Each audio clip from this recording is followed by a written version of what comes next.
Hello, everyone, and welcome to another episode of Reaper the Spoils. I'm Mark Sullivan. I get it. I'm Delaila Lugo. I am Jason Kwasnicki. It's my last opportunity to make that stupid joke, so I have to take it. It's almost like it's almost like its own sub-series. You know, Yes. it's own Reap the Spoils sub-series talking about this video game series, this video game trilogy, this saga that we're about to wrap up today. Delaila, what game are we talking about?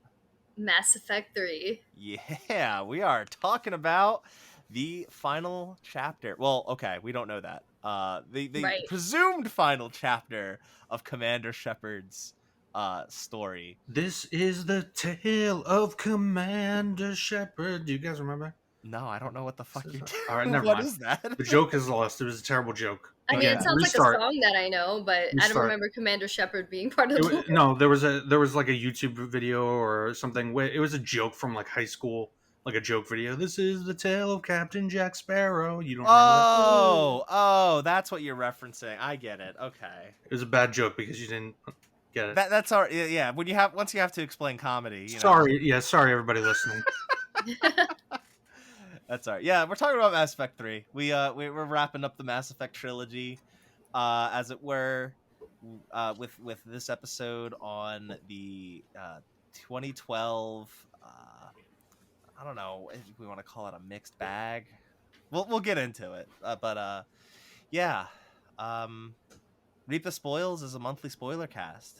We're gonna spoil Mass Effect 3. We're gonna spoil the shit out of it. So if you have not played Mass Effect 3, or realistically, if you haven't played Mass Effect 1 or 2, don't only pause this episode and then go play those games. Go listen to our episodes on Mass Effect 1 and 2, because we did episodes on those two games as well.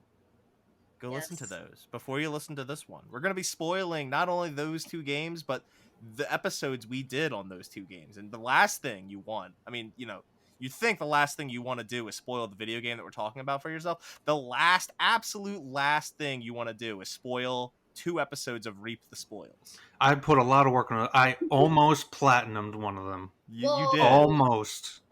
Came very close. Cool. But yeah, so if you have not played Mass Effect 1, 2, or especially 3, go back, play those games, then come back to this episode and listen to it. Play them in order too, man. Yeah. Oh yeah, that would be fucking weird if you played Mass Effect 2 and then Mass Effect 1 and then Mass Effect 3 or something. Not for this series. It'd be strange as hell. Especially this last one, which, as we'll probably talk about, is kind of built assuming you played the previous two. There's so many things I'm excited to talk about with this episode. So do not ruin it for yourself. Don't spoil it for yourself. Go play these 3 games and then go back and listen to our episodes on 1, 2, and now episode 3 or the episode on Mass Effect 3. So, are we ready for a brief history lesson before we get into the meat of this game? Do it. Yes. Cool. Mass Effect 3. I'm keeping these things brief now. It's directed by Casey Hudson. Once again, Casey Hudson coming in, directing the Mass Effect trilogy.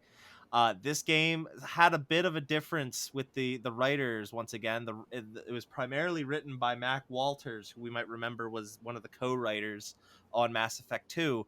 Drew Karpyshyn actually departed from Mass Effect after Mass Effect 2 to work on Star Wars: The Old Republic.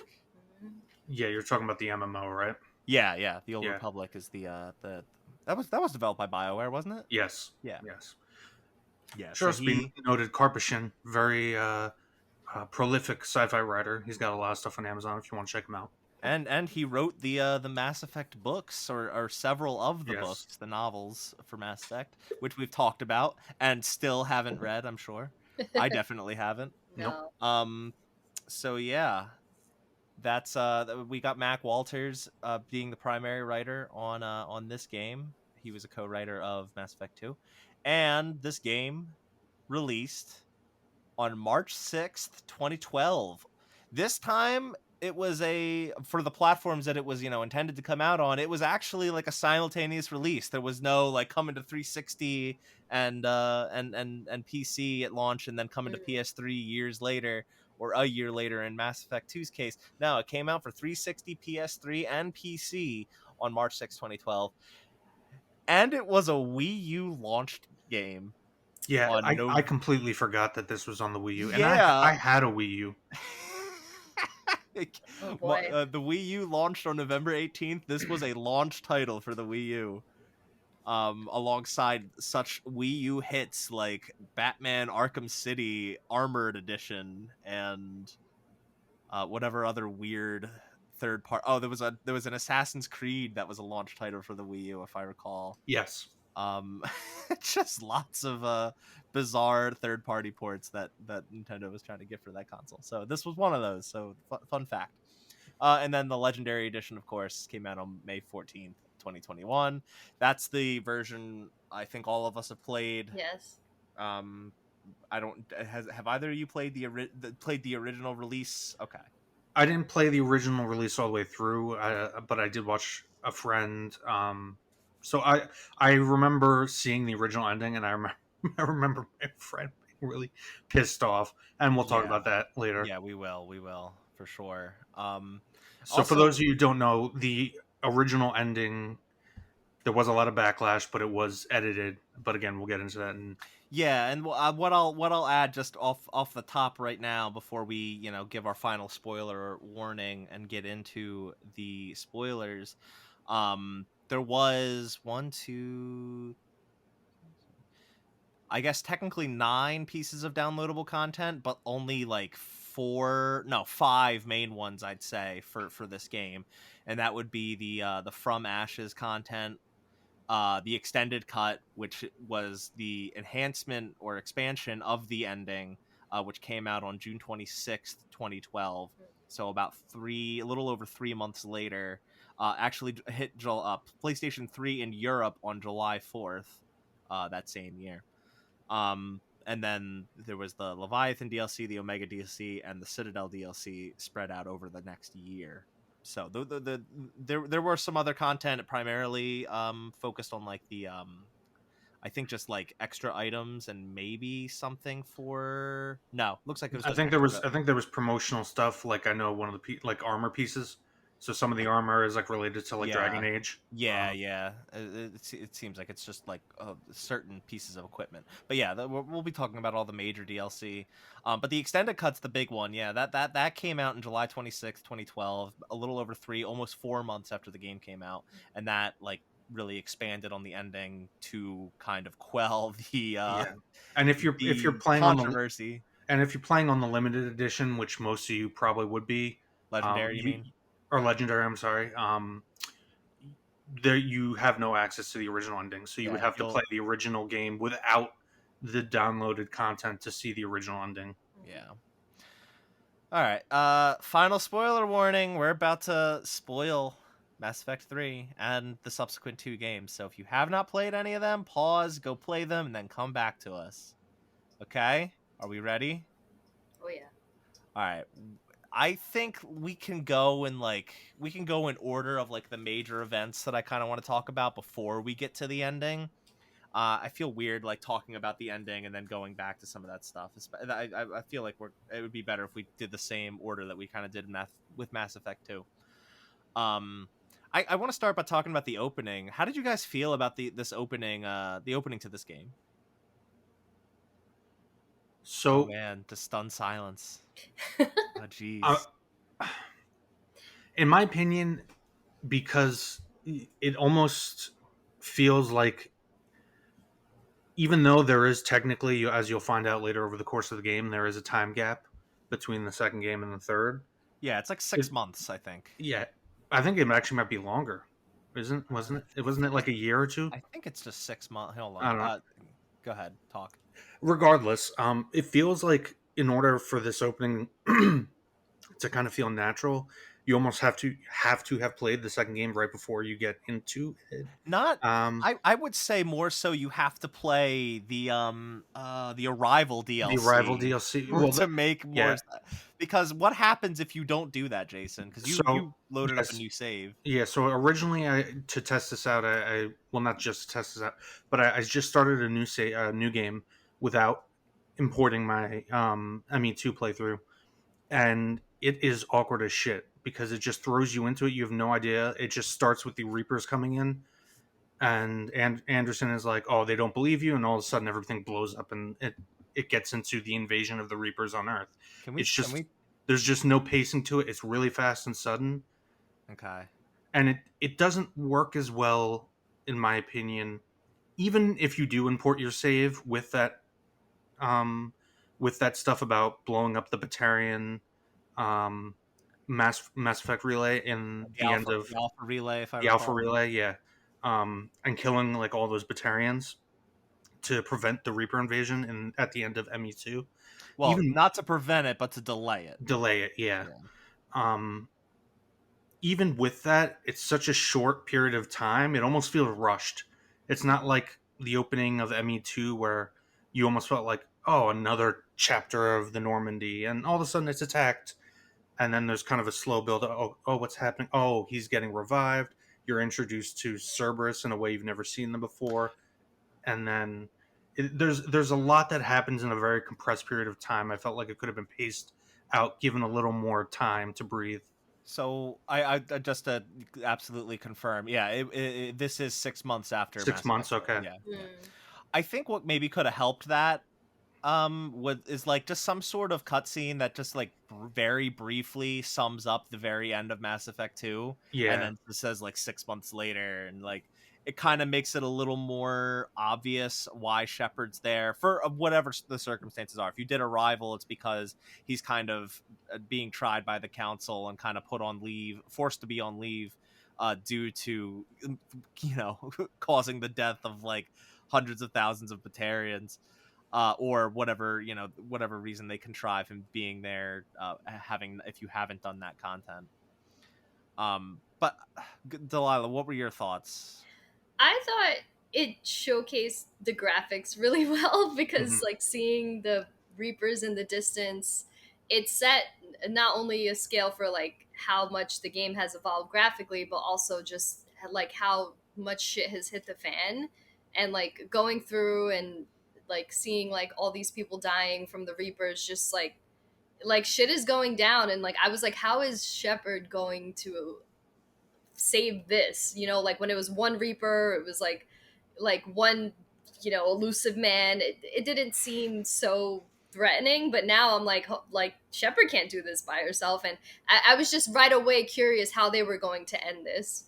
And Yeah. in that way I feel like it was really good. But I do agree with Jason that it if without the recap that you mentioned, Mark, it does feel like, holy shit, how did we get here so quickly? Yeah, but in spite of that, I think this is like my favorite opening to one of these games because it immediately puts you into the action. It's Yeah. like it's very fast paced. Shit, like you said, shit is hitting the fan, and how the Mhm. hell are you gonna do this yourself? And it was a good blend of both upping the ante and making the circumstances extremely dire while also tutorializing. Shepard's just on leave on Earth.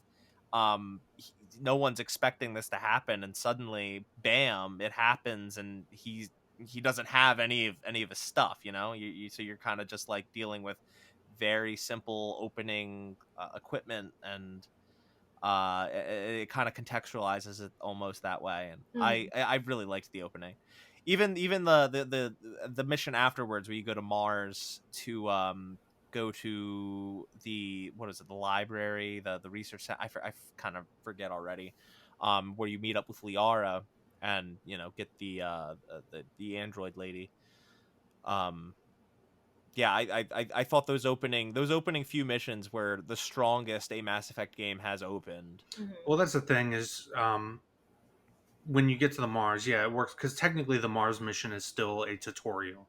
Yeah, Yeah, yeah. and I I do, mean, you're not given free reign until after you go to the yeah, Citadel and board the Normandy yeah, of your own volition. and obviously the Mars mission is far better than, what was it, the Eden Prime or whatever mission from the first game. Yeah, Was it Horizon or Eden Prime? I can't remember what the name was. I think Where Eden Prime I was the think it first was one. Eden Yeah. Prime. Eden Yeah, Prime, yeah, where um, what's his face, where Saren shows up and kills the yeah, other. and where Yeah. where you find the Prothean beacon. Hmm.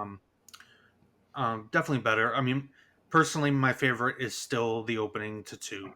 Um, but Yeah, because that's a that matter of personal preference. Like it's not like this opening is bad. I just would prefer that no, they give like your quote unquote hearing that you have to go to about destroying the relay. yeah, Like I felt like it's over way too short. I felt like that maybe should have been drawn out a little bit. Maybe get some of the alien races in there to kind of reflect choices you've made regarding Shepard in the past yeah. and their opinions on it, just to kind of give you an idea of what the situation of the galaxy is at the time of the Reaper attack. I can agree with that.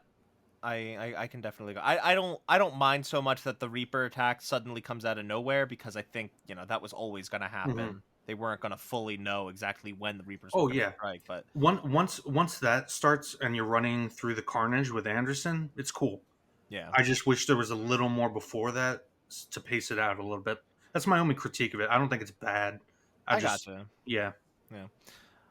Um, moving on to like the next, there's some big story beats that I just kind of want to hit before we get to the ending, because frankly, some of these, uh, have more of an impact, I'd say, on the overall outcome than the actual outcome itself. If that makes any sense. Yeah, Um, we'll get to that with the ending. Yeah, yeah, but like, so we could start off with Tuchanka. There's some big missions, that before the priority Tuchanka mission, like going to Sirkesh they're and almost like mission chains because there's at least like yeah. three tied to each planet. Mm-hmm. But we could just talk about the summary on Tuchanka. Yeah. And so how did Tuchanka go down for you guys? Did you cure the genophage? Oh, of course. Oh fucking yeah, yo, Krogan's for life. Like I played straight Renegade, and we'll talk about how Renegade and Well, Paragon I, works I'm in this actually game. really I'm actually really But curious to know how it went down for you as a renegade, but still curing the genophage. I mean, I got some Paragon points, but it didn't really. And that's a conversation to have when we talk about the ending as well. Just how Paragon and Renegade almost doesn't really matter in this game. Mm. Yeah. Um, Well, and even when you're looking at what they classify as Renegade and Paragon doesn't make sense in a lot of instances. So I basically started ignoring it unless it was something that's obviously Renegade. But also just I like the Krogans the best. Nobody okay. like it goes back to the first game where technically like the Renegade option is to kill Rex, I think. And I let Yeah. him live because if there was a Mass Effect MMO, and I don't know how there was never one given what they did with the Old Republic. Um, but anyway, I would be a fucking Krogan battle master, like. Hell yeah. Okay. So of course I cured the genophage. Okay. Yeah. Okay. And also, like, this is the first time we met a female Krogan, and that Yeah. was just so cool because they were kind of talked about in the previous games. But to actually, like, see one, like, first of all, the female Krogan's, like, one of the only races that has, like, a different body type than every other women.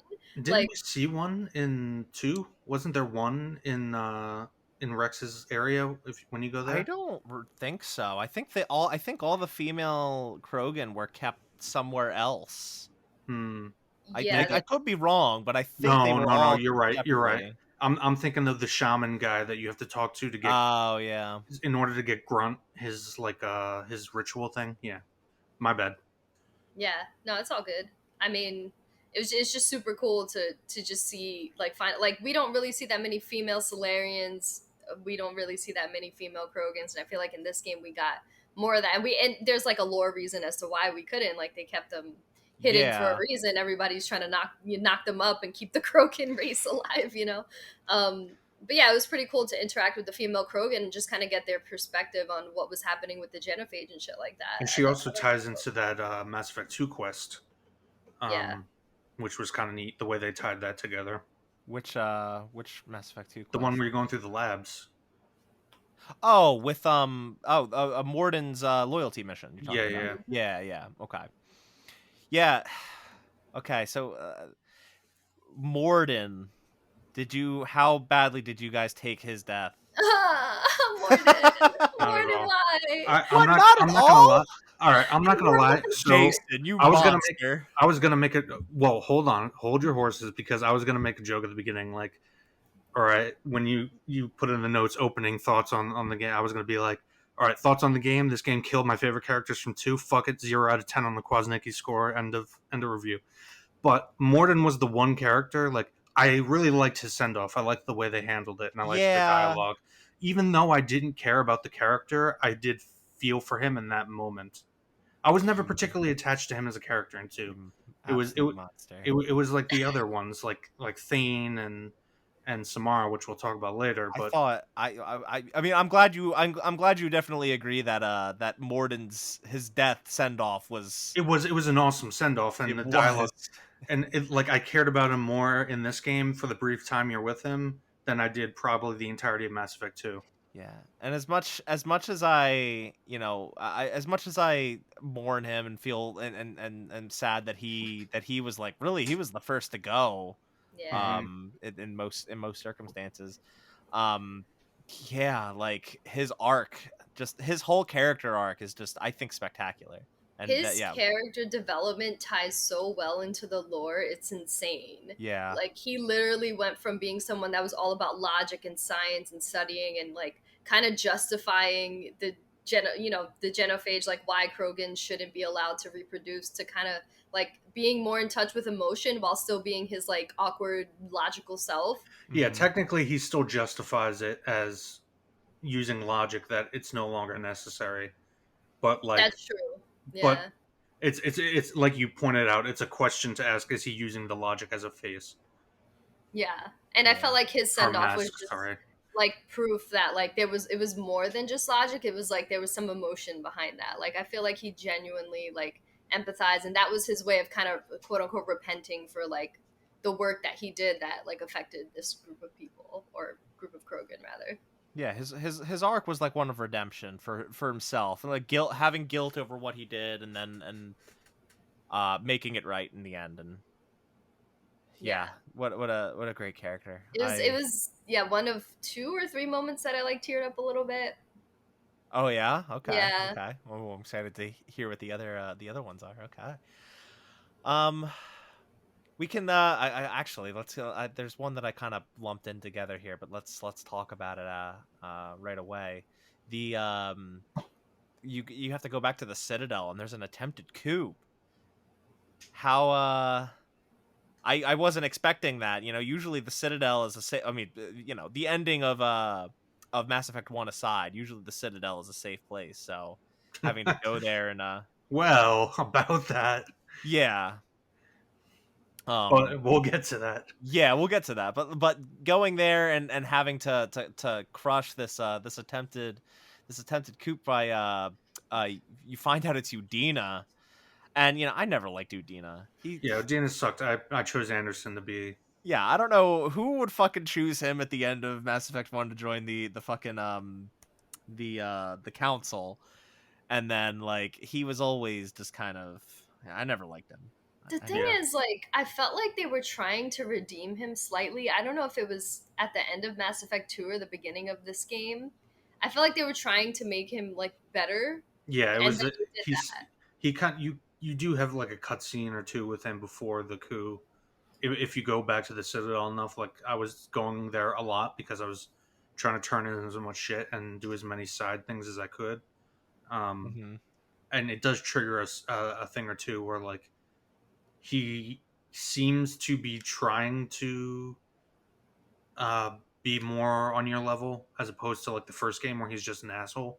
Yeah, like, he seemed like a little bit anti-council, like he was being, like, I guess, which, like, I kind of felt anti-council too, even though I sided with them sometimes for the sake of, like, global peace or whatever the fuck that means. But, like, overall, like, I did feel like the council's, like, the way they operated things was flawed, and I felt like he was starting to kind of see that, and it made me feel like, oh, okay, like, maybe you're not so bad. And then he pulled that shit. I was like, well, I hated you anyway, so, like, whatever. Yeah, and sided with Cerberus, and we got it kind of more directly introduced to like a secondary or maybe even tertiary antagonist, Kai Lang. Which I just found out today, Kai Lang was voiced by Troy Baker. What? we can't fucking escape. So Kai Lang sucks. I'm just gonna say it right now. I'm Yeah, gonna keep it's saying because it he every because time he he comes murdered. up. Culture, It's because he like, murdered your boy. No, well, isn't even the main reason. The main reason is just because he's a flat character that's Yeah, introduced in the he's last game. We know nothing of him. We care nothing of him. right. Yeah, I find it really funny. Like the trophy you get for defeating him, you get the trophy, and the description of the trophy is defeated an old adversary, and I'm It's like, like what? old? We old. fucking met him like a day ago. What? Yeah. Uh, yeah.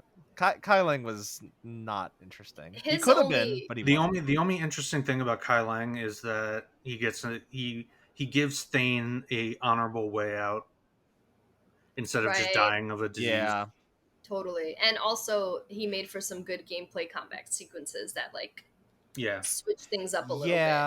yeah. The boss fight.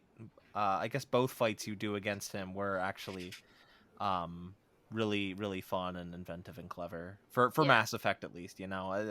Mass Effect has never had the most compelling combat, I'd say, and when it tries to do a boss, it's never quite hit the mark.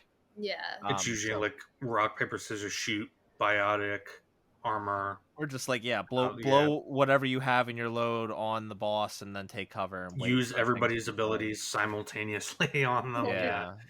Yeah, so at least with him having like some, different there's a boss fight that I'd say is even better than that. We'll talk about that when we get to DLC talk.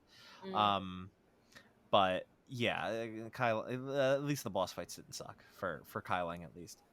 Um, but yeah, like Thane. One thing I didn't put here in the notes, but I did like is like getting emails from you'd get emails from like people that you've met, and like a lot of your former party members or current party members would email you and be like, "Hey, I'm here. Do you want to come talk?" And Thane was one of those people where he said, "I'm at the hospital. Love to talk to you." And going to talk to Thane was just like it was so chill, relaxed, and kind of like that I would have been okay with even just that being a send off, greeting him at the hospital and being like, "Hey man, hope the best for the rest of your life. It sucks to see you go like this, but Yeah, yeah, No, because him, I like during Mass Effect 2, like he was always the first crew member I went to see if I can get new shit to talk yeah, to from him, just because of the philosophical conversation. He was one of the most interesting characters in my opinion in that game, okay, just for the philosophical dialogues you could have with him in hmm his little like room. hmm So yeah, no, Thane was one of the goats in my yeah. opinion.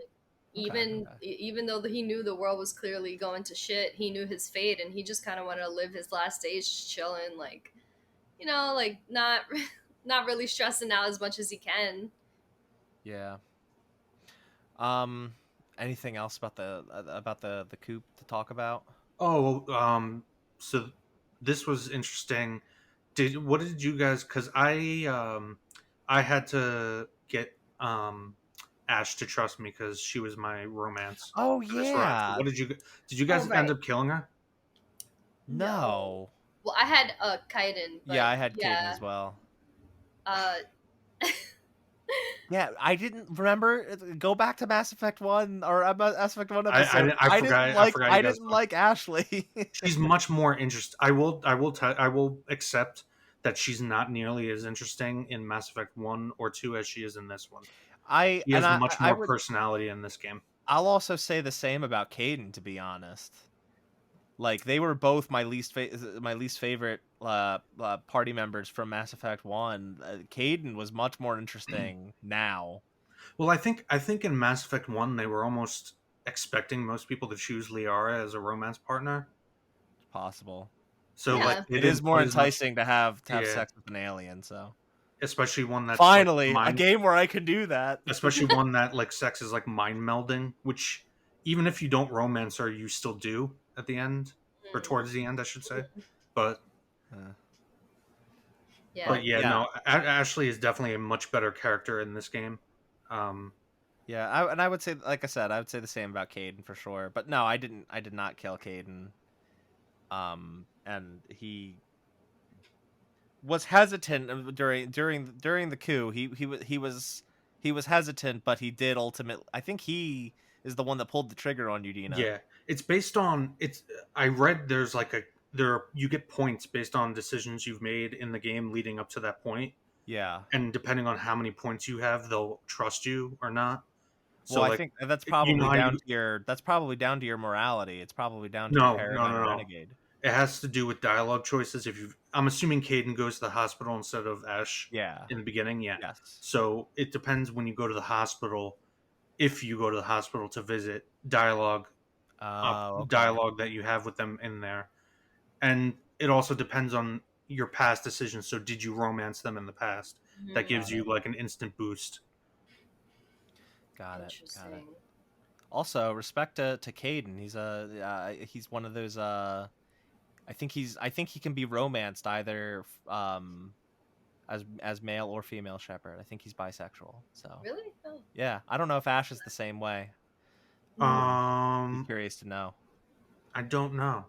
Yeah, but okay. Moving along. There's a couple like I think that there's like one or two side like big side missions to do prior to like the next big story beat, but these like big side, they're hardly even side missions. I They're basically call shootouts. them. The N7 missions you're talking about. No, I'm not even talking about those. I'm talking about the first of all Grissom Academy, which I think actually you Mm. have to do prior to the coup. Oh, that's the one with Jack, right? That's the one with Jack where you prevent Cerberus from kidnapping the biotic students, Yes. which was one of the first earliest instances of like massive payoff if you've done prior content. Yeah. Because you run into the brother that was being exploited from the what the hell was that? The Rogue VI DLC, Overlord from Yes. Mass Effect 2. It's the brother that was like hooked up to the machine and whatnot. He's I one didn't of the even pick students up now. on that. Yeah. I mean, I talked to his other brother later, and we'll talk about Okay. that. But I Okay. didn't even pick up that you run into him. Yeah, he helps during the when you're trying to escape with the rest of the students. Um I gave in our Mass Effect 2 episode, I gave Jack and her design a lot of shit. It's much Much more better. improved in this game, like drastically improved.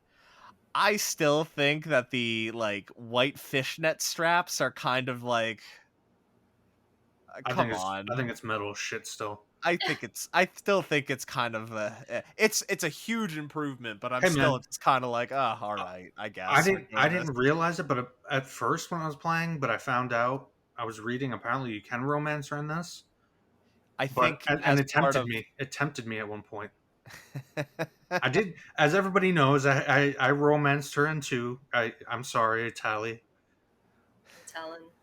I think it was I think it's one of the I think it's one of the DLCs that lets you do that if I recall. But yeah, her design is much better in this game in my opinion, but like that mission was a pretty cool one. She also has an like Morden has an interest. Like I liked her as a character in two, Yeah. but like Morden, she does have an interesting character arc here as well. Yeah, I like how they when you go into the room that she was in when she was a kid, like you learn more about the bullshit that she had to go through as one of the students.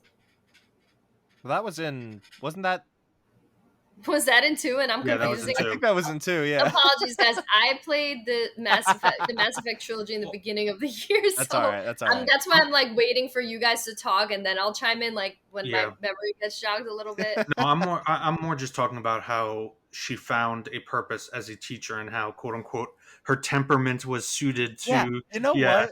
And I thought yeah, that was like funny as shit. Yeah, she starts like censoring her own language. Like she's not cursing as much. She's like finding substitute word like a newfound parent does. Like when they yeah, have their kid and they don't want to say the word shit, they're like poop or something. You know, like and she then was almost doing crap like that. And yeah, I found it so amusing. and then Joker makes a comment about a swear jar, which was funny. Yeah, Which yeah. we should talk about Joker as separately at some point because he almost has. I feel like, and I don't know, they must have just had a bigger budget to be able to pay him. I feel like Seth Green had the most lines. Joker had more lines than almost any other character aboard the Normandy. He definitely was extremely involved because he started. Well, first of all, let's back up and go back to Mars and just with that android lady's body, um, you wind up taking the body and like without anyone expecting it, Edie, you like takes it over, uses it as like an actual vessel so she can Yeah. go out with you. Totally fucking awesome surprise. Yeah, And I loved it because Edie became one of my favorite yeah. characters. Edie was a great She's character so for funny. Like she got like having being able to take her out on missions and getting that extra dialogue with her out in the field. Like easily one of my favorite characters. She And was Yeah. so awesome. and it makes sense given the theme, the overriding theme of the game, organic versus synthetic life, Yes. and the original ending, which if I remember correctly, the only real like cinematic you could get was like Joker and Edie getting together. We'll get to that more with the when we talk about the ending, but it makes sense given that Edie is now in a body and Joker and her have a relationship, depending on like how you steer it. But like Yeah.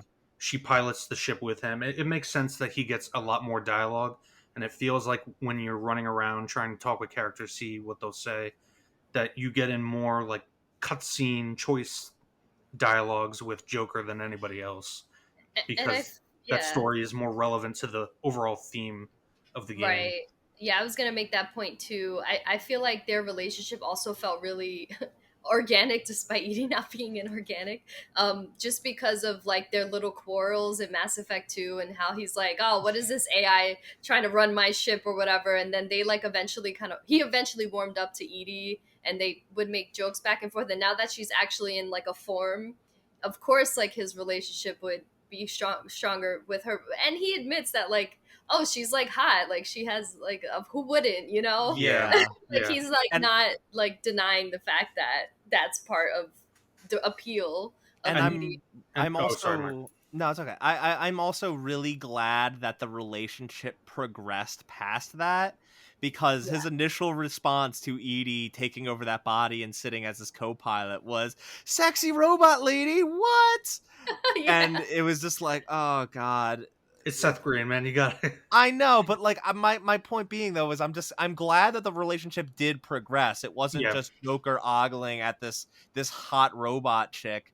He actually like they actually started to care for one another, have feelings, talk to Shepard about those feelings, and like not just Yeah. Joker but Edie too. They started to acknowledge privately that they had feelings for one another, and you know you can either push that along or kind of tell them, And I liked that both of them show up like when you go in the Citadel in various areas and you Yeah. talk to them and Yeah. have discussions. There's little things like when you go to the bar, there's that sequence where you can push them to dance with each other because Yeah. Joker's got his messed up legs, and everybody's always joking about how bad you dance, which is like a fourth wall That's breaking. That's at the Citadel party, yeah. No. It happens before in that part in Purgatory.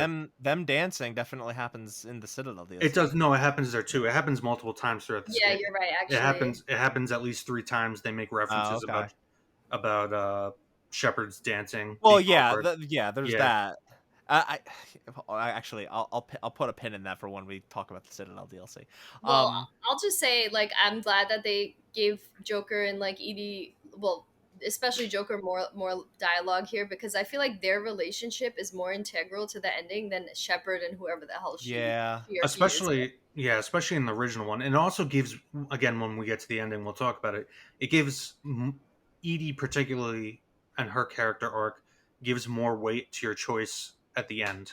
Yeah. And man, I'm gonna Yeah. talk about that because So excited. oh, that was rough. Sorry, yeah, we had to sidetrack there because I did want to talk about how much of a surprise it was to get Edie as a companion. The other mission I want to talk about before we get to the next main mission, the Kalini Ardot Yakshi Monastery, where they reintegrate Samara, Yes. Samara. They Samurai. reintegrate her. Sorry, lady MILF that I wanted to get with him too, but she's not a romance Sweet option. baby strawberry. Yeah, Samara. we all had Samara, not Morinth, right? Yeah. Yeah. Yeah, so we can't really speak to Morinth, but like, yeah, that was a pretty interesting quest line too, where you go to that monastery and everyone's like gone or killed, and her two remaining children are there, and like one sacrifices herself to stop all the banshees and all the the reaper forces that are there, and man, so how did you guys resolve the conflict with Samara almost killing herself? Almost. I let her kill herself. It's her Oh, code. you let her. Oh, Jesus Dude, fucking Christ, Jason. that's the whole reason she's an interesting character is her code and her moral obligation. Dude, look at it I this way. get what you're saying. At the end of The Last Samurai, if Tom Cruise doesn't help Ken Watanabe kill himself, would that be a satisfying ending? Oh, the So last then, samurai. Okay. Jace, I don't want to spoil like our Ghost of Tsushima episode, but like, why did you choose what you chose if you have that perception? That's why, like, I find this so interesting. Because the whole point of that story was that he was what's the word I'm looking for? He was casting away that The the code. the code and the social structure. That's why Okay. the game is called the Ghost of Tsushima. Yeah. But He's in this case, it's Samara sticks to her code. Mhm. Oh man. Okay. I Delilah. also didn't realize that like you had to you had to actually stop her. I thought that there was going to be some sort of dialogue after. But in retrospect, I was fine with letting her do it because it was her code. I wouldn't subject her to having to live with having broken her code. Yeah. I can't remember how I got her to survive, but I felt like it didn't feel like I was imposing my own morals on her. I felt like she made that decision on her own, but I can't remember how because obviously it was so long ago. So feel free to refresh my It was memory. some sort of intervention where you could stop her. I forget It was an L2. exactly. It was an L2 Paragon. Yeah, yeah. You I just press, can't yeah. remember exactly what the speech he gave to convince her not to do it. Like I feel like maybe it had to do with like, oh, your daughter, like your daughter's sacrifice, like what about your other daughter, like be there for her, I something think like it was that. more so that the daughter felt that or Samara didn't think that it would be a sustainable home for her anymore, and if she left the monastery, I think this is how it went. Yeah. I think if her daughter left the monastery, then it would have been Samara's responsibility, part of her code, to go hunt her down and kill her, and she couldn't bring herself to kill her own daughter. So if she killed herself, she wouldn't have to do that, and the way around it was that her daughter was like, no, I'll just rebuild this place and stay here, like I'm Okay, not leaving. And I think that's how it kind of resolved itself, if I'm that remembering sounds correctly. right. Yeah, that sounds about Yeah, right. listeners, if I'm wrong, I apologize, Yeah, um but I think that's how it went down. that sounds right. I will say about that mission, just gameplay wise, I was playing this entire game on on the hardest difficulty, Yeah, I and gotta that was the imagine. first time that I like had trouble because the banshees are a pain in the Yeah, ass. they're the only enemy I think I encountered in the game that I actually had some form of difficulty with, simply because it's really only because they have like 3 layers of armor essentially. Yeah, they have the Yeah, barrier and the armor. and they like I would teleport. It was largely, yeah, the Reaper forces. It was also because besides Banshees, it was also Ravagers, because Ravagers were the guys that would like bombard you with like missiles and shit, and that fucked me up a few times throughout the game when I was like just trying to fight things and would peek out of cover, and then suddenly my shield is gone and most of my health is too. Yeah, and that was our first time seeing like the Asari like kind of in this form, right? Like I don't think we Yeah, saw that enemy type in Mass Effect 2. no, this was the first time, and man, it was like almost like horror game esque, Yeah. like being in this abandoned monastery where there's just dead bodies everywhere, and you're hearing like these shrieks in the distance, and I Mhm. liked the design of that. Yeah, they're yeah, much far more interesting than like the husks or even well, I kind of liked what were they called? The guys that charge you and you got to dodge out of the the way. The brutes. brutes, yeah. Yeah, Yeah, I agree. yeah, they definitely did have more. They had a lot more enemy variety in this one. Yeah. I really enjoyed that for sure. like across all the different like factions. Yes, yes. The Cerberus enemies, the Reaper forces, and The Geth. the Geth. Thank you. Yeah, pretty cool. Okay, onto the next one. We have the whole scenario situation involving the Geth and the Quarians Oh my on god. Rannoch. So, how did this go down for you guys? Who did you side All right. with?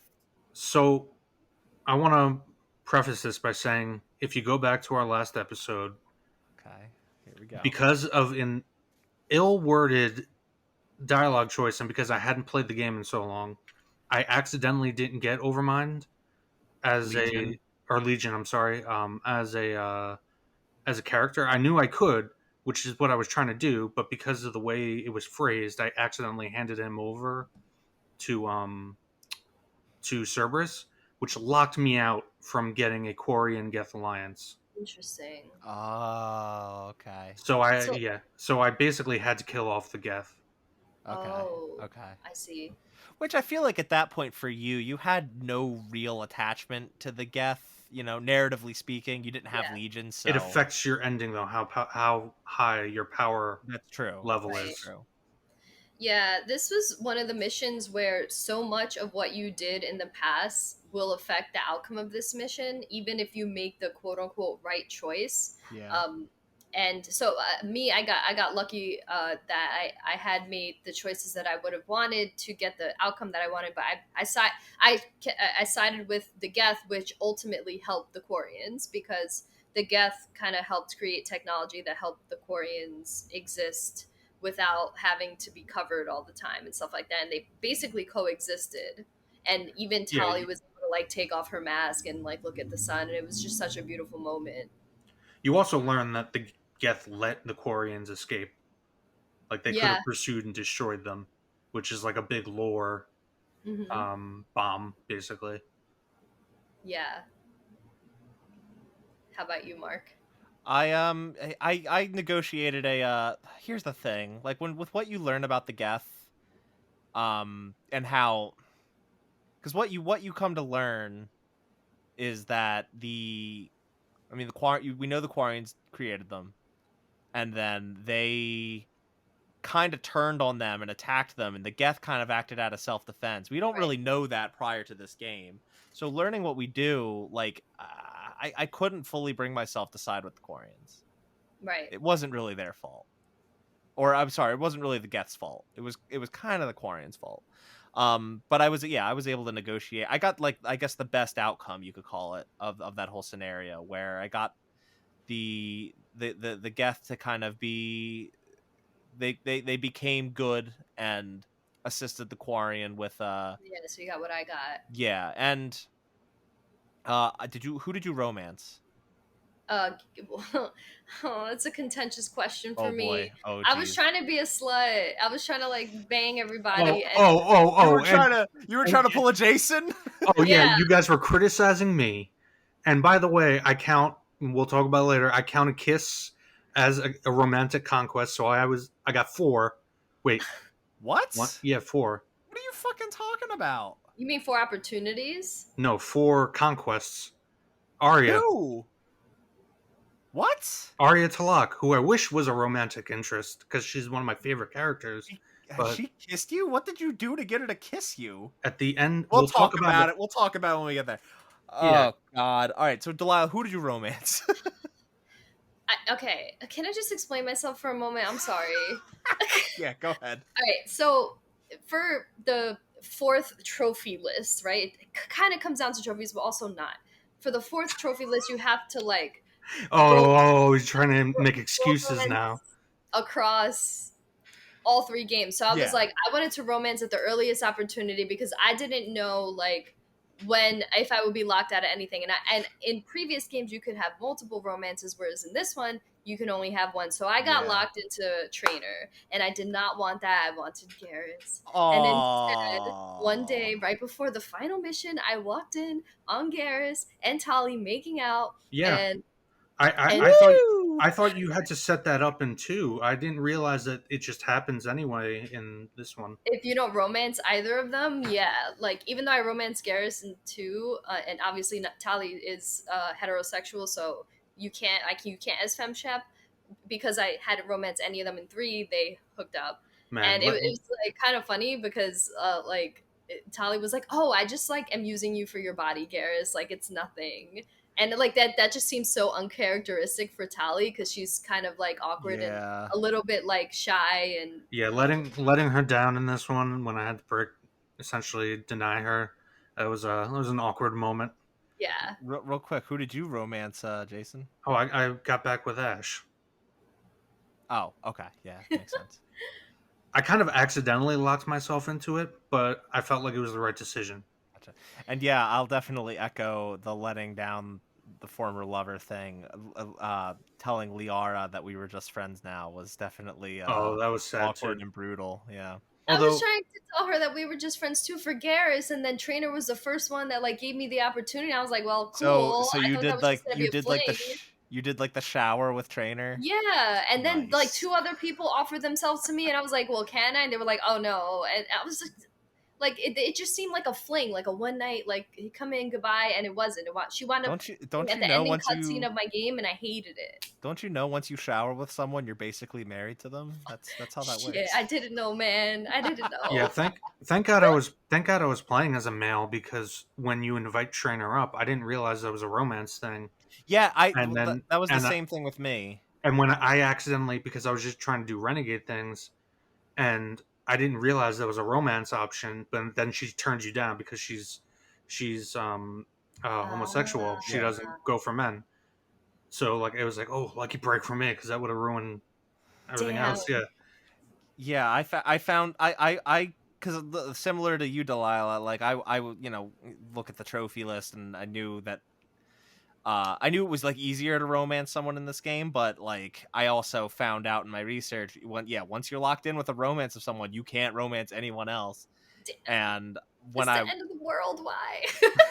I started getting nervous once I started getting like the emails saying like, "Hey, Commander, I got something to talk to you about. Can we meet in your cabin later?" And I was like, "Am I gonna lock myself into a romance? I don't want to do Yeah. that." Like I didn't know Trainer at the time, so I was like, when she was like, "Yeah, can we go up to your cabin later?" I was like, "Oh God, is this gonna lock me in?" And then I go up there and she just wants to play a board game together, and we like Yeah, played. I think lucky. I think it was just like chess or something. Yeah, no, that's what happens. I, but I think if you're female, like She you goes can, in. yeah, Yeah, like she wants to like shower with you. Yeah. yeah. Um, but yeah. Yeah, so So Trainer. anyway, the reason I ask, I romanced Tally. Mhm. I continued my romance from Mass Effect Mm. 2. And so being on Rannoch after uniting, this is where this all comes back together. Reuniting the Geth and the Quarian on Rannoch to kind of coexist and work together and help each other. Got like some really nice additional dialogue with Tally where like, she's talking about wanting like a house together and whatnot once they rebuild, and I it was a sweet moment. Oh, Yeah. maybe it's changed a little bit, because I had already turned her down at that point, I think. Uh-huh. But you still get a similar conversation, but it's just about her living there. So Yeah, I no, guess it's this was yeah, very much like a coupley yeah, conversation yeah. about living there once the war is And over. then it ends with like you giving her the rock, like now you can carry your home with you, whatever. That conversation. No, I don't think that's not what happened with them being romance, I don't think. I Oh, don't I don't know. Maybe that's just how the non-romance version ends. But Probably. she talks about building a house and like beachfront property or whatever, Yeah. and then She mentions that, but I think yeah, my conversation with her was much different than yours was because we were in a relationship at that point. Yeah. And So sorry, go ahead. No, I'm just to finish. It was much more them talking as a unit versus Shepard talking to her. Go ahead, Delilah. No, I was just gonna say this mission though. I was watching after I played this game. I was going down a rabbit hole of watching people and their decisions and their bad Yeah. decisions.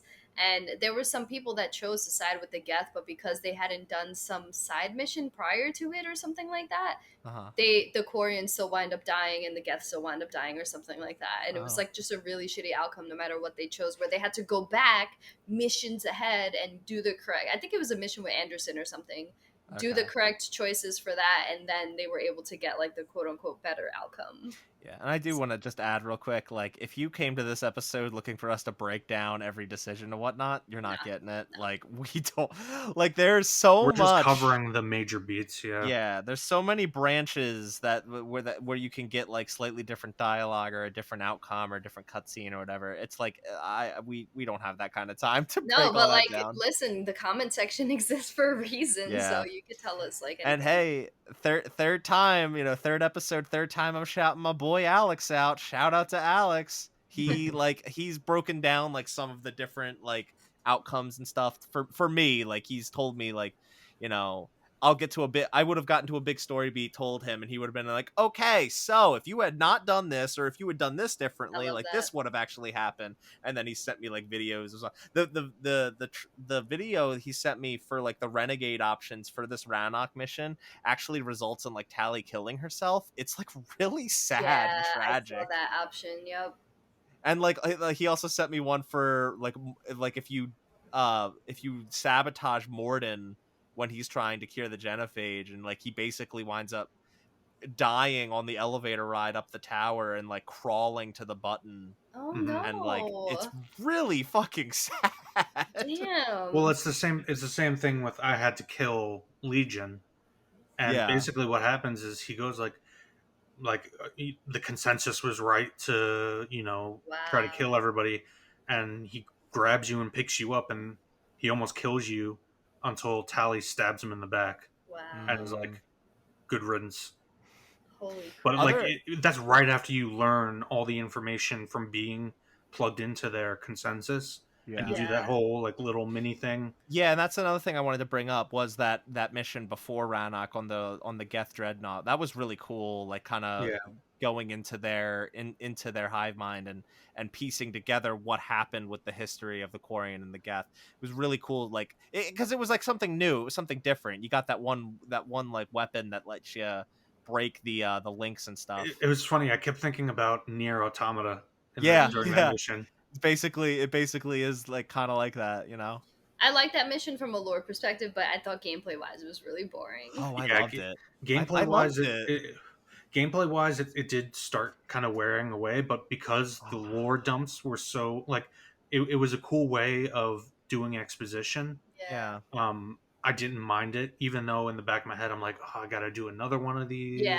I don't know. And the gun, you have to wait for it to recharge. Yeah, that was one aspect that I thought was stupid. Like, why at that point there's no combat? Why give me an ammo count if all I have to do is wait 5 seconds, 10 seconds for it to reload? Why make it have to reload at all? Yeah.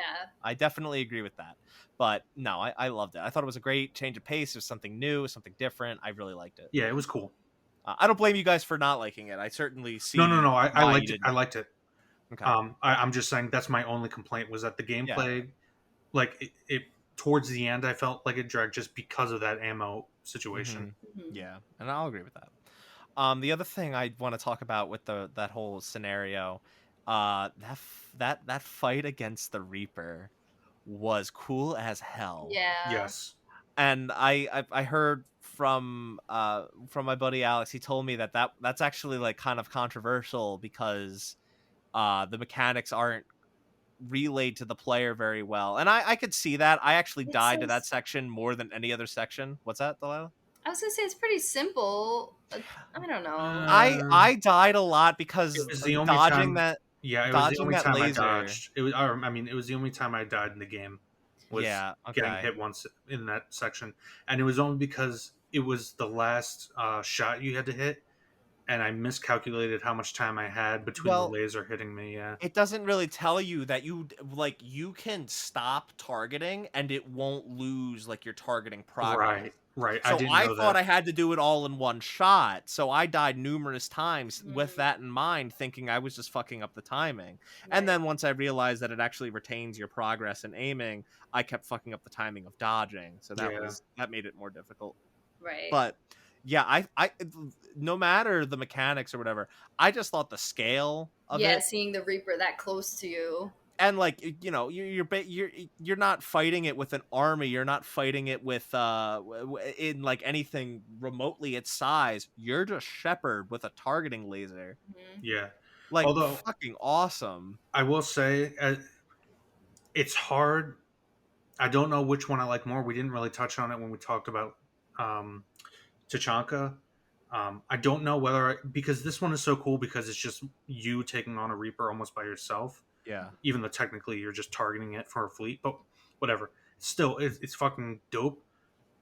But I don't know if I like it more than Tachanka, even though in Tachanka you're just ringing bells to get a Thresher Maw to Oh, we didn't come. even talk That's about what. that. That's what.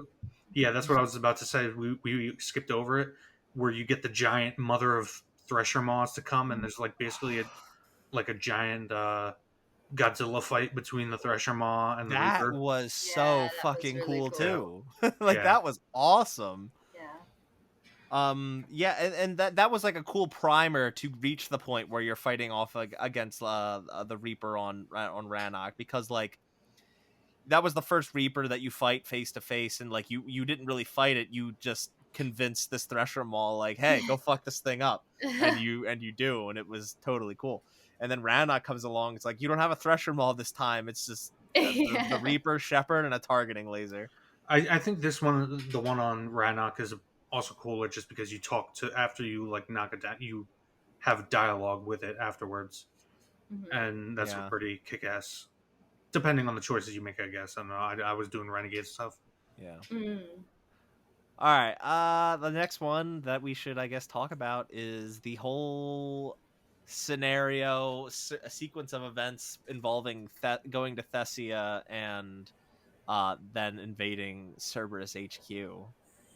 Um, I'm trying to even remember what revelation exactly happened on Thessia. Like going to So Thessia was, Thessia, you find out that the Asari have been hiding a Prothean beacon yeah, this but like entire time. what came of you actually talking to that beacon again? So Did something? you get the artificial intelligence that tells you what the catalyst, or it doesn't tell you what the catalyst is. It has the knowledge um, that the Citadel is the Oh, that's catalyst, right. That's when you learn that. Okay.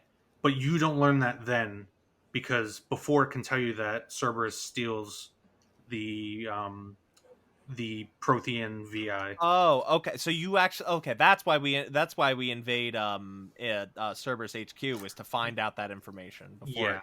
Okay. Right. Now Okay. Got it. the Thessia, so Thessia basically you're just going into the shrine to find the beacon. Relatively short, although it's still impactful just because literally at the same time Thessia is being invaded by the Reapers. Yeah. And yeah, there's like there's a lot of emotional beats there. It's also a major failure for Yeah. Shepard and company that late into the game, because you are defeated. Kai Lang takes the beacon, defeats you, almost kills you. Yeah. It and like, I don't know how it played out for your guys' Shepherd. My Shepherd was pretty like felt pretty Yeah. bad and bummed out about Even it. even Renegade Shepard gets emotional about it. Yeah. And we'll talk about it later because you have it already in the notes, like the structure of this game. Hmm. It's very much the end of the second act, Dark Night of the Soul, pretty Yeah. standard 3 act, thing. Hmm. Yeah, Because and I'm glad they did this though, because it was the first time Shepard lost. Like she always, or he or she always Yeah. wins. You know, there's always like a, not a good outcome, but an outcome where like her efforts, there was some good to it. Like something Mhm. good came out of it. Whereas this one, it was nothing good. She Right. lost everything. It was great. Yeah.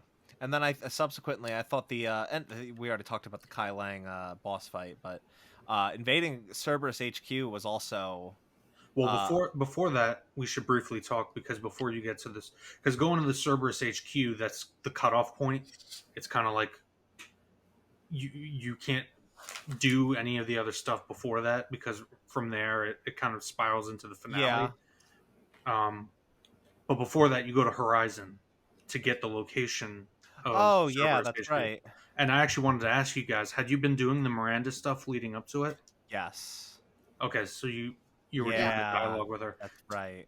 Did you get to the point where you meet her and I mean I think you can romance her. I didn't romance her, but um I think you could only romance her if if you you had romanced her previously romanced into her, yeah. yeah.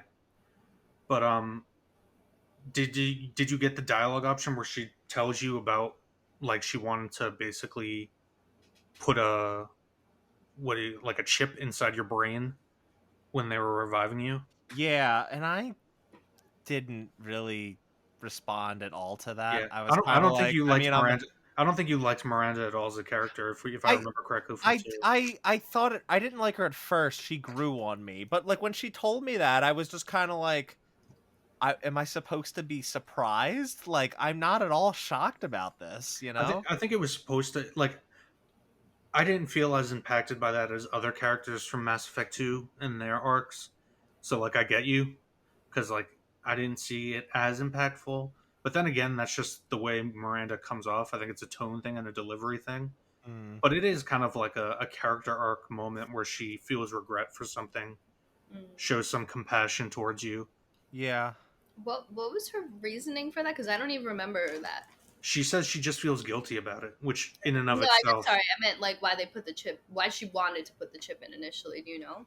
basically so that if something went wrong, they would have total control over Shepard. But the Mhm. elusive man turned her down I, because he wanted the quote unquote real Shepard, yeah. which Mm. obviously we'll talk about later. There's a reason for that. Mhm. Yeah. Yeah, I totally forgot about that. I get technically that mission does happen there. And then yeah, after you go invade Cerberus HQ, it is a straight shot to the end. But You basically, the only have reason a I ask about the checkpoint. Miranda stuff is because on Horizon is kind of the finale of her, and she dies. Yeah. Yeah. But I she dies saving her sister. Mhm. don't think she died for me. Did she? Hold Really? on. Now I gotta look this up. Hold on. I think she dies either way. From what I remember. Am I misremembering? Man, I didn't even beat this that long ago. No, she doesn't. No, she doesn't die for me, at least. Just reading this off of this article real quick. If Shepard had completed her loyalty mission and warned her about Kai Lang, she'll survive. Yeah, I that's did right. both Because of those. I definitely met with her like, I definitely met with her after completing that mission, Oh, you know prior why? to the end of the game, because I could actually like, I could invite her over to my apartment that we'll talk about later, and I could go have like a night out on the town at the casino with her. You know Mm. why? Well, for me that was Ash. Okay. But you know why? It's probably because in that conversation you have with her in the apartment in the Citadel, she asks you for Alliance resources, and I think I chose the option where everything has to be dedicated to the war. That's Uh probably why, because because I definitely told her about Kyling and I did her loyalty mission. Yeah, okay. it's weird because I remember vaguely that at the end of that mission there was something heroic she did that made me like her more, but it's not memorable. I guess I just Yeah, for me the way it went can't remember if down. she died or not now. For me the way it went down was her father is holding Oriana, her sister, hostage, Yes. and I got him using renegade options to let Oriana go because I like told him that maybe we would let him walk away. So he's like, okay, whatever, lets her go. And then Miranda immediately gets up and kills him. But she's already like basically dying from wounds, I guess, that Kylan gave her. Mm-hmm. Okay, gotcha. Yeah, I don't know why I don't remember that. Okay, man, I like totally already forgot everything that happened in that mission. So sorry about that. Yeah, the only thing you really learn from the Horizon mission is basically that they've been studying indoctrination, and that Yeah. Miranda's father was in charge of it. And that is actually somewhat important, Yes, for especially something we're about to talk about. yeah, So I guess, are we ready to just get right into the start to talk about the ending? yeah. Let's do it. Okay. So first of all, I thought the Cerberus HQ mission was pretty cool, and we already talked about the Kai Lang boss fight, and that was a neat way, or a neat, like, kind of a final boss, because you don't really have like a boss fight after Yeah. that, Yeah, except for, like, we'll talk about the DLC later, but um that's where you learn that the Citadel, or the Citadel, is the catalyst for the Crucible, and like, they contrive a whole bunch of ways for you that like them to have moved the Citadel to Earth. They don't even And explain it. They just say that Cerberus has taken over it and moved it to Earth, and the Reapers are yeah, now protecting it. They don't explain how it happened. It's actually one of the yeah, complaints I had. yeah, it kind of all just like comes like, it all just happens really fast, and it's just like, this is the situation now. Okay, fine. And that takes us into our final mission on Earth, which I thought was really long. It was a really long final Oh mission my with a lot of god. different parts. Yes. Um, but But, but they're it worth it. was really, yeah, and it like allowed you to, like, there was that long stretch at the beginning where you could talk to, after you do like the initial landing and whatnot. um there was a long stretch where you could talk to all your different past crewmates and stuff and have like final moments with all of them. Yeah. um This is where I was saying with Liara. Um, I mean, I don't know if it depends because you guys were both playing FemShep or no, I just was male shepherd. you were male Shepard. Okay, so when I spoke with Liara, we we still did like the Asari sex mind meld thing, but like just Okay. as a friend, and you stand there and you basically go into like space, and there's like you see a line of light, and she grabs your shoulder and leans her head on your shoulder. So it's like weird, like because I already turned her down earlier in the game, but it's like, isn't this technically a sorry sex? I don't know. What are we doing right now? I don't know. It's a tender moment though. It's a tender character moment to show her vulnerability, even though she's basically Spock, like female Spock. Yeah, her character has. I do want to say about Liara, her character has come a long way since the first game. Right. She I, she I has by far some of the most development out of all the characters. yeah, and you were really critical of her too in Mass Effect One, so it's It's because she was basically just female Spock, and I yeah. didn't even find her as interesting because Spock has to play off of Kirk and Bones in order to work. It's Mhm. like a character dynamic. Like no, well, Kirk can work on his own, but the other two can't work on their own. They need that triumvirate to kind of work. Yeah. Whereas it doesn't work as well with just a solo character. But she definitely grows. Like I loved her and the Shadow Broker stuff we talked about in Mass Effect 2. Right. And I really liked her in this game, especially as she shows simultaneously vulnerability, but also she shows the strength she's gained over the course of the series. Mm-hmm. Yeah, I You think. also learn more about her parent um, in the Citadel, which was pretty cool. I think it was like I feel bad if I'm like misgendering, even though there's no gender, but like a she referred to him as father, even though it was like female presenting or something like that. Yeah.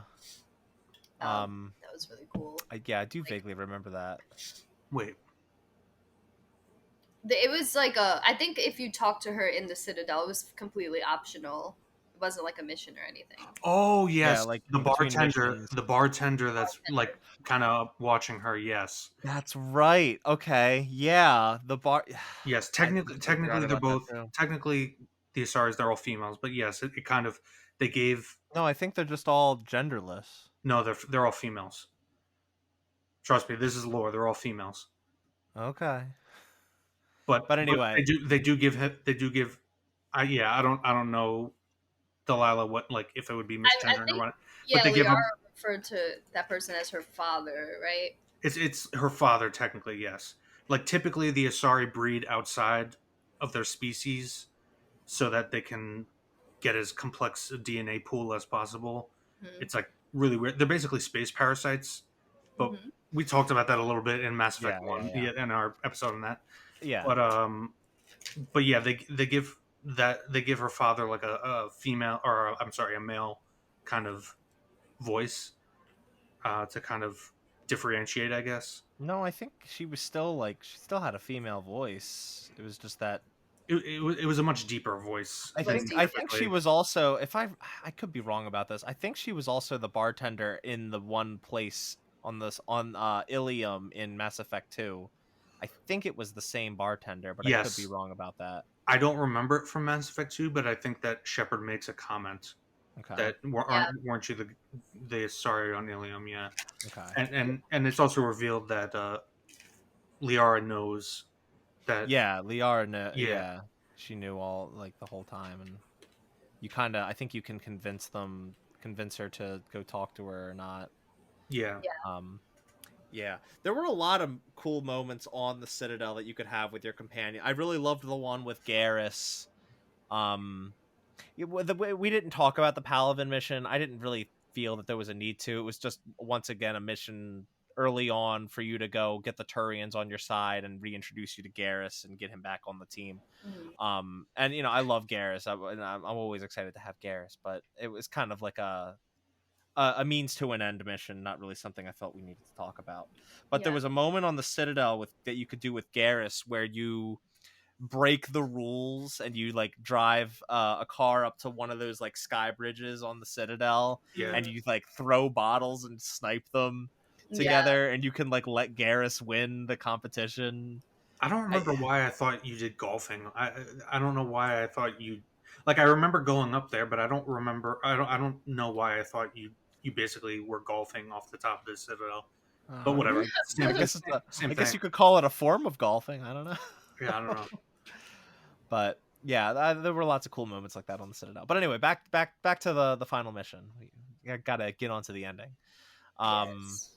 Lots of cool moments talking to your crew one last time on the way to where you need to go. And yeah, so like the first big thing that happens. I mean, there's a couple big things that happen where you gotta like shoot a missile at the one Reaper and whatever. It all leads down to Harbinger basically almost killing you, but you make it to the beam that sends you up to the Crucible, and somehow Anderson made it too. I guess. Yes, I don't know how that happened, but because Anderson um, needs to be there for the final I thing, know, but like, which I was fine with. Like, yeah, I was too.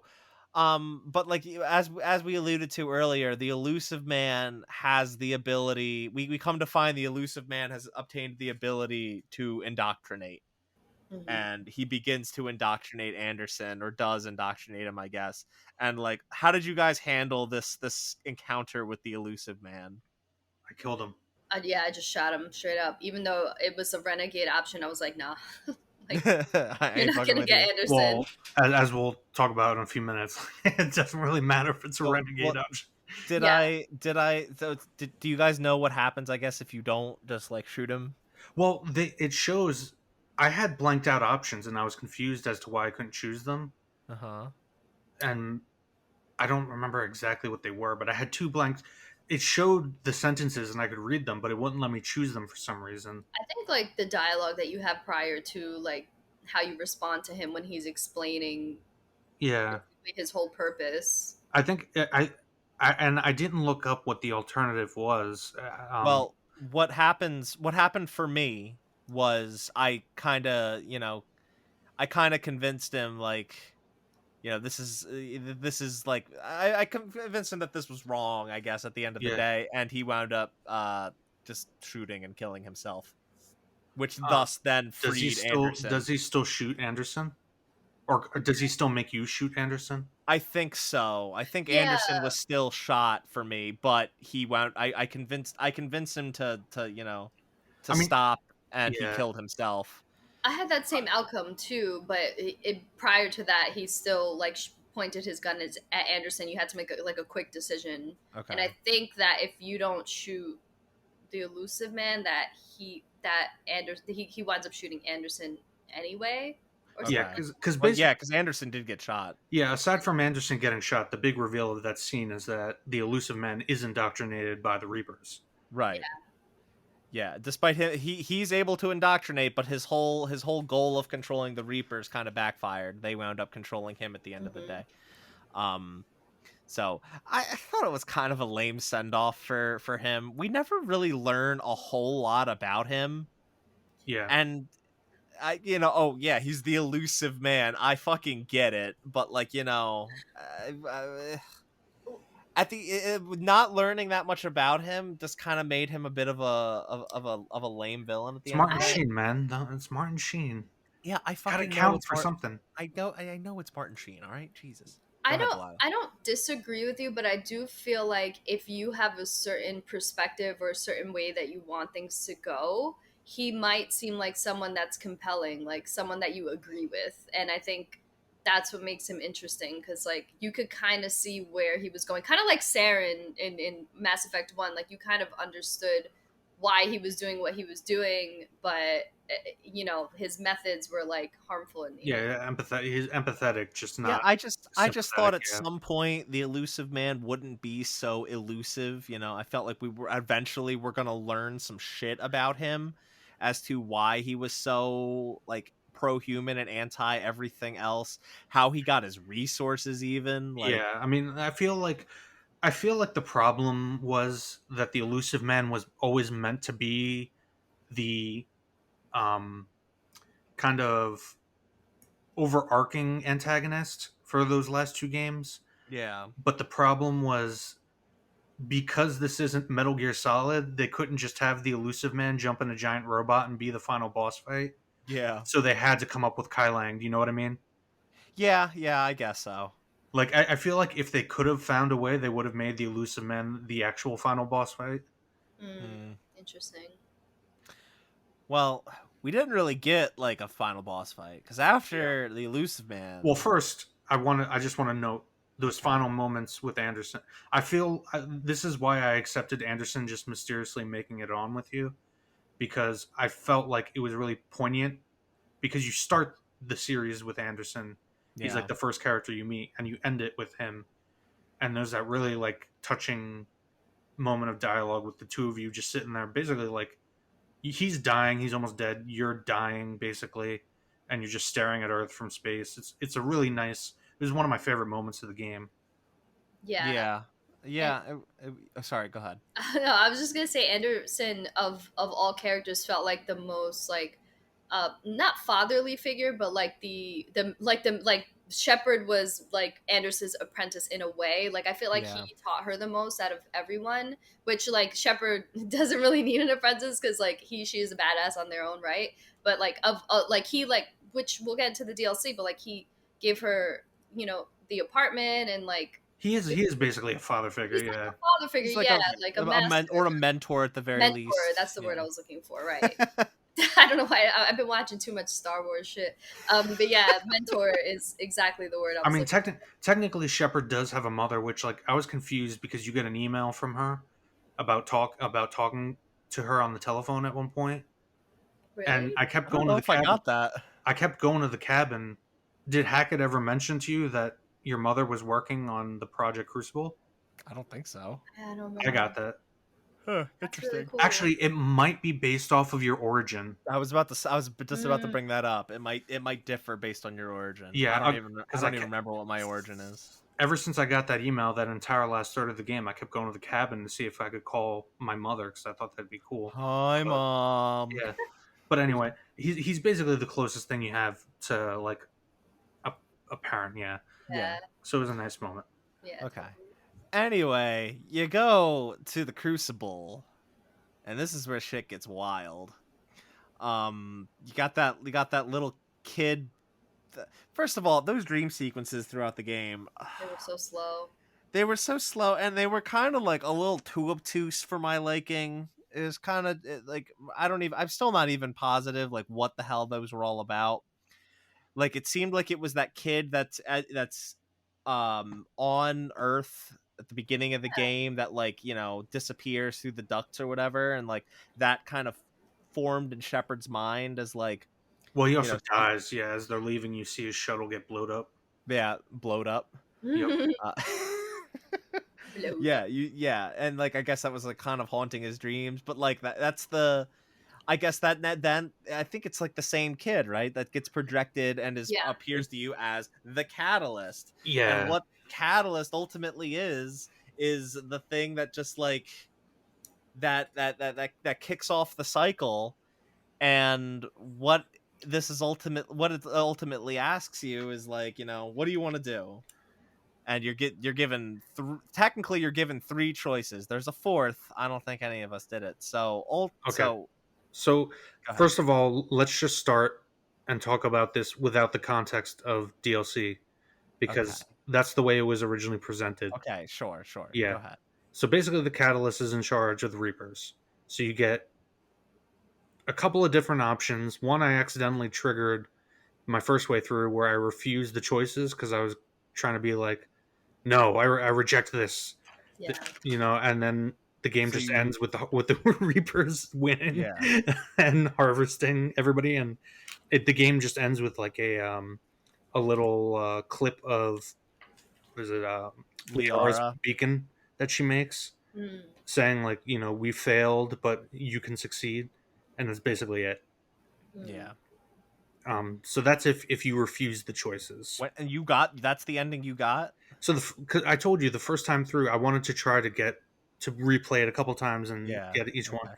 So that first time, I just went with the dialogue options that I felt like I would actually make, like, Okay. because I refuse this on principle, and I would rather die having that choice than lose everything I have. Okay. And then it just ends with the Reapers winning, and I was like, wait, what the fuck just happened? Okay. So before you could, Delilah, what ending did you choose? So when the different paths lifted, my controller died. So I was like, and you can see this live because I actually recorded my first playthrough ending reaction on YouTube. Okay. My controller died. I'm plugging in my controller, and I didn't see the different paths going, so I thought there was one straight path. I Okay. didn't see the others, so I got the synthesis ending Okay. Okay. by Which accident, not by choice. I didn't I knew that the synthesis ending existed. I did not have the option. Mm. Um, That would make sense because you're And renegade. I think, no, well, no, no. you It's it has because, to do with your war assets by the end. yes, it has to do with the how many war Right. assets you have. It also has to do with the fact that I didn't get Legion and I didn't have the Geth, Right. Yeah. Um. which is Yeah. why I was so pissed that basically the endings were so dependent on that, because you need the Geth to get the war assets to a point where synthesis becomes an option. Mm. Yeah. Um. I chose similar to you, Delilah. Although this is more just my own negligence. I didn't realize that as the catalyst was describing the different choices, I didn't realize that it was kind of like showing you the paths, so to Right. speak. It was So very like blurry. You couldn't really see it clearly. I mean, I just wasn't paying attention. So like when I was given control back and was like told to choose, I didn't know what to do or where to Neither did go. I. But I ultimately figured it out and got the ending that I wanted to choose, which was the destroy ending. Mm-hmm.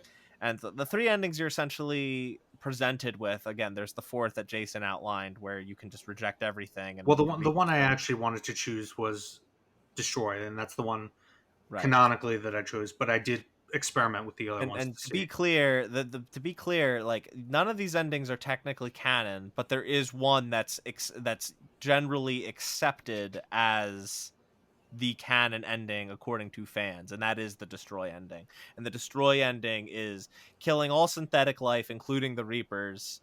Including Edie. Yeah, including Which ED. which is the difficult thing that I had to, kind of deal with when I chose that ending, was I realized my favorite character, my favorite squad mate was going to die if I chose this. But you spend all three of these games working towards defeating the Reapers. It would feel like a defeat if we didn't ultimately do that. Right. And would compare that with the other two endings presented, which is control, the control ending. Which is the second one I tried out. Okay, and that's when Shepard essentially gives up his mortal being, becomes the new catalyst, and thus the new controller of the Reapers, and can then have them leave, which Which I is what he does. If Yeah, you and do and that I would ending. reject that. And this is the weird thing, and I mentioned it earlier, and we'll talk about it now, because technically that's the Paragon route, is Okay, choosing control. That's why the things are blue. yeah, Um, I guess I could see that. and the destroy ending is technically renegade, even though it makes the most sense. And that gets into a larger question of renegade, Paragon. It's weird words, especially considering the choices that are linked to them throughout the game don't Hmm. really align with what you would think Paragon would be or Renegade. Um, Right. but yeah, the control ending I thought was just because you're essentially giving up your living conscious and becoming an AI, and obtaining the power if you wanted to instantly destroy the galaxy. So what's to stop you at any point from getting to the same point that I mean, I guess the catalyst was the already at? idea is that you're still Shepard, just like corporeal Shepard. So like he would still have his own moral compass and never choose to do that. Although it would be compelling if having that kind of power would like create a Right. bad shepherd. You're essentially making yourself Yeah, God, which leads to inevitable corruption, or and not even it corruption, just the same thing all the other AIs in the game have already done. and it also leaves the question of like, is there any way Shepard can communicate to everyone else? Hey, I'm here. I'm the one controlling these things now. Yes, Don't attack me. it implies that they know he died. So, in the final sequence of cutscenes that you see after you make the choice, Okay. if you choose control, they'll put your name up on the Normandy wall of those who have died. Mhm. Whereas if you choose destroy, they don't. Whoever your love interest is, that puts You it. mean the other way around, right? No, Like, because I think you, if you choose destroy, there's a stinger at the end that implies but that they don't Shepard. know that. They don't know that you're alive. I Yeah, I know think that. I know all the that. endings they do I that, think right? Jason, I think you did mean it the other way around because you said if you choose Mm-mm, destroy, they don't put it up there. mm-mm. If you choose destroy, they don't put it up there. They hold it back, and then it goes into a stinger of Shepard Yeah, I being understand that, alive. but they'd have no way of knowing he survived. No, no. All I was implying was that in the control ending, they know that it's Shepard controlling the Reapers who are rebuilding everything Right. So by that logic, why would they put his name up on the wall if they knew that he was because alive? Shepard is dead. He's now an AI. Uh, oh, okay. They Okay. know I they think I know see it's what you're Shepard. saying. I think They I see what you're Yeah, saying. they But know it's Shepard also, controlling the Reapers. Yeah, yeah. But yeah, I did want to get to the little stinger at the end of the destroy ending. After we're finished talking about the other ones. which is So Synth probably why it's considered fan canon because that's the one where Shepard. lives, Yeah, presumably lives. yeah. Um, And Delilah, you picked synthesis, and that's when. And this one seems so silly to me, which is makes it all the funnier why it's like the one where you have to get the highest amount of war assets, I think, in order to be able to pick it. And that's where organic life and synthetic life merge and create a new Yeah, DNA and just kind of become one with each other. and It's the most hokey ending. Like it's this, considered quote unquote like the perfect ending because nobody dies, but it's so fucking weird. So I was considering picking that one until I read someone mention, and I agreed with this point wholeheartedly, that you're essentially forcing onto the entire galaxy without their consent to become one with this group that they may or may not like. And reading that, I was like, yeah, I can't choose this. yeah, and it's also if you're merging them to make them synthetic, then aren't you not letting life continue? Like, wouldn't they like be immortal at that point? Because like synthetic life like doesn't really die until they're I mean, destroyed or something. I feel like they don't really go into what's meant by merging synthetic and organic life together. You know, what are the ramifications of doing so? Yeah, no, it's extreme. Yeah. Even with it wasn't that much more explained in the extended revised version than it was in Mm. the original, which was part of the problem people had was how vague the endings were. Because Yeah, in the original endings, you didn't get all of those cutscenes that showed what Yeah, happened to everybody, and that's why everybody was so pissed at the end of the original I when can it first understand released. that. yeah. The thing about the synthesis ending that made me feel like it has some kind of effect on the body is I think Joker was walking straight up with Edie when they Yes, exited the ship. Well, Joker can still walk. He's just, he he's has to got like be armor very leg. careful when he does it. Yeah, and he's got like armor things on his legs. Yeah, Yeah, I mean, I think they did. They like from what I watched, like they did kind of show people being a little more cybernetic than like normal humans would be. But like, Right. it's still that doesn't really clear things up for me. That doesn't really explain to me how like that just happened and like how these people continue to exist. Their continued existence is what I'm more curious about, like the ramifications of like 100 years from now. Yeah. What's life like for these now new DNA cybernetic or synthetic and organic people. but I, Yeah. like you said, Mark, the destroy option, which is technically considered renegade, is the only one that really makes sense within the context of the arc of the entire series. in terms of what it's Yeah. building up to. And this leads into my problem with all of the endings generally, just the way the end was handled generally, is that not many, there are very few that very few, if any, of your choices throughout the entire series have any impact on the endings outside of your war assets, if you Yeah. understand what I'm saying. Well, okay. So here's what I'm gonna say about that. And while I agree that maybe more things should have been considered for the endings than just the war assets isolated to this single game, like maybe even have a way to implement war assets that you could might already have from your efforts in the previous game or something. Have some more impact from those previous games towards the ending to this one. That said, I think anyone that expected more than just having three basic choices towards the end of this game, anyone that expected that drastically more than that, was kidding themselves. Yeah, Because like game development isn't easy. And this was a really ambitious thing to make. This whole trilogy I'm talking about, from 2007 to 2012, these three games, to do something that would factor in choices from two previous games and like have what, like a wide breadth of ways it could end, is way too ambitious. yeah. Even for today, that's way too ambitious. I It's Yeah. don't impossible. I don't totally disagree with you.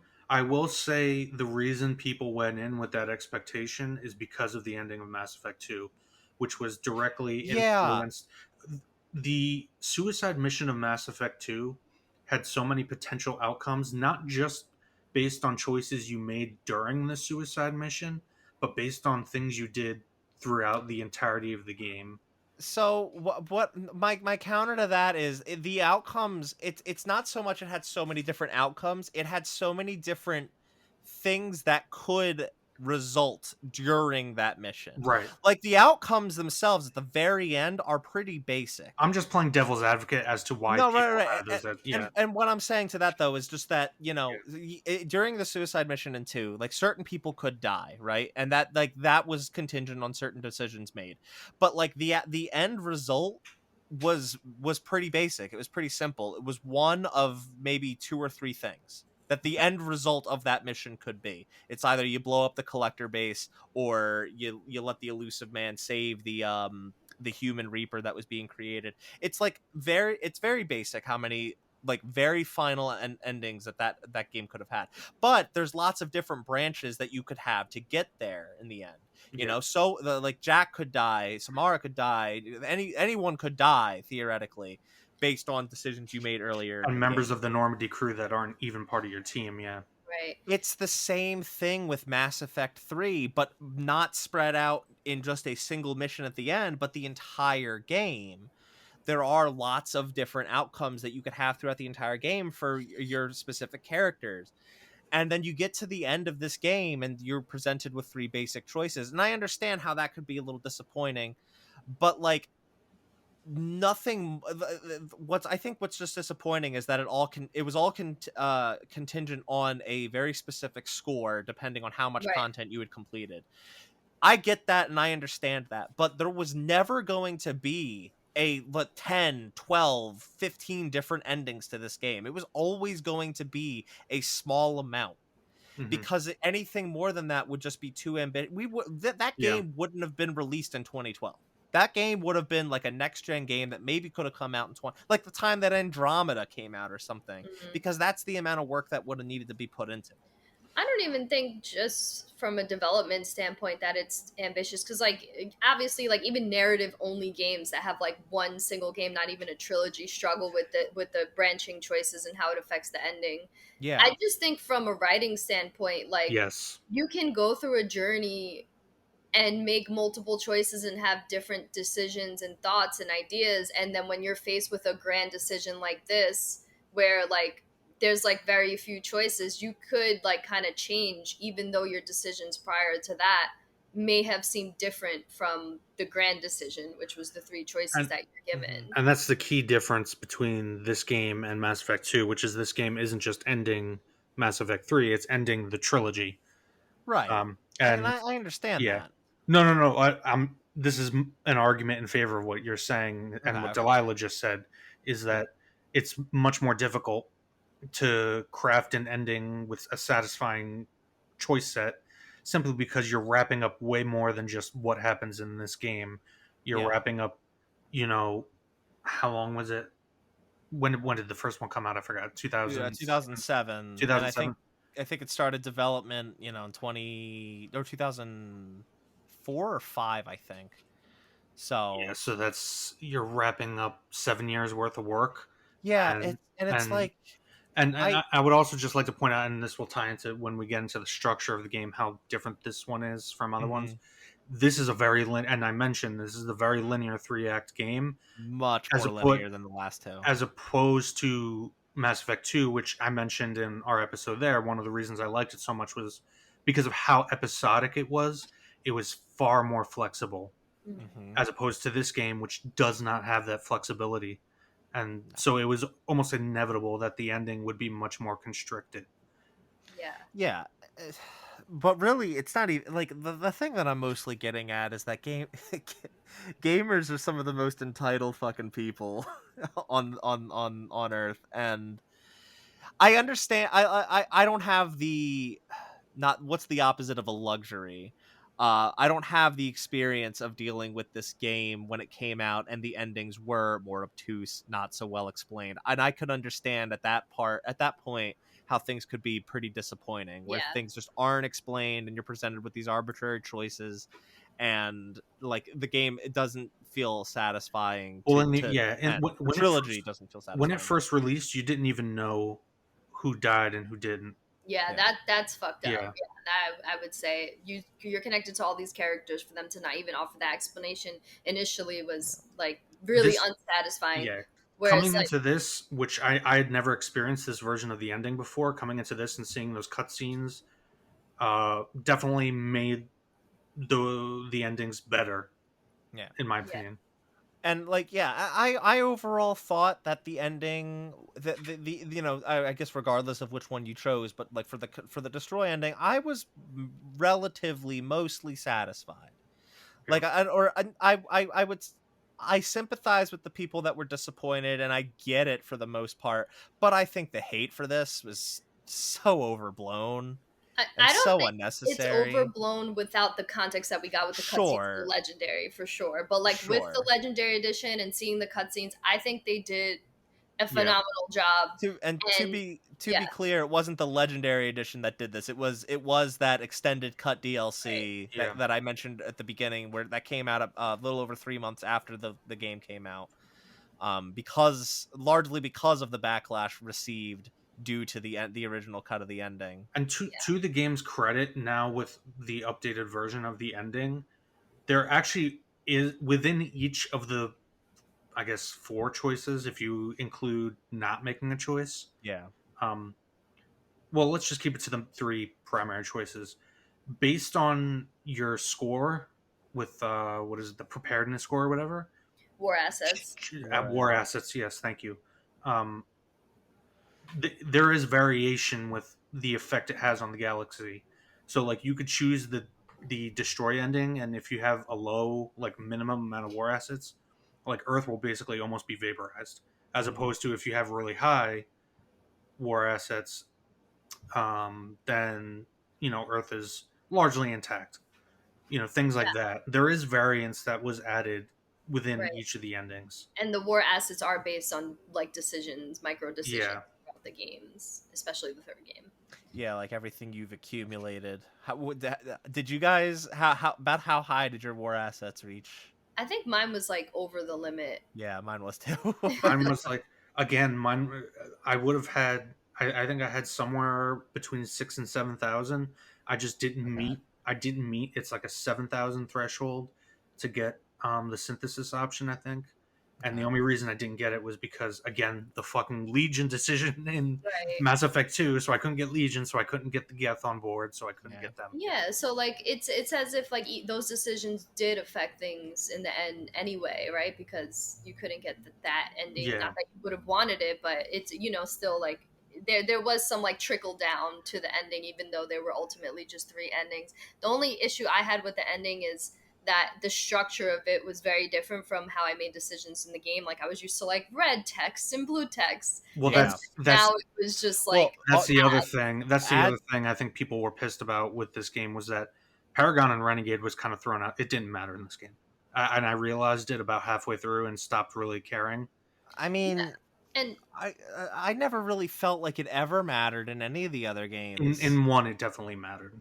I didn't feel like it did. You had choices locked out in one based on your Paragon Renegade status. But the thing is, I only ever had Paragon, and I could still make Renegade decisions if I wanted to. I never did, but I could make those decisions if I wanted to. No. I don't mean like Paragon Renegade. I mean like actual like game changing, like world yeah, changing like decisions. certain outcomes you were locked out Well- of if you didn't have like more points in one or the like. If you had like an even keel like Paragon Renegade, then you couldn't do like really substantial outcomes Well, for certain missions. Then I'll chalk that up to Mass Effect 1 being the most RPG out of the bunch. Yeah. Right. And call it a day. Plus, it was the first game.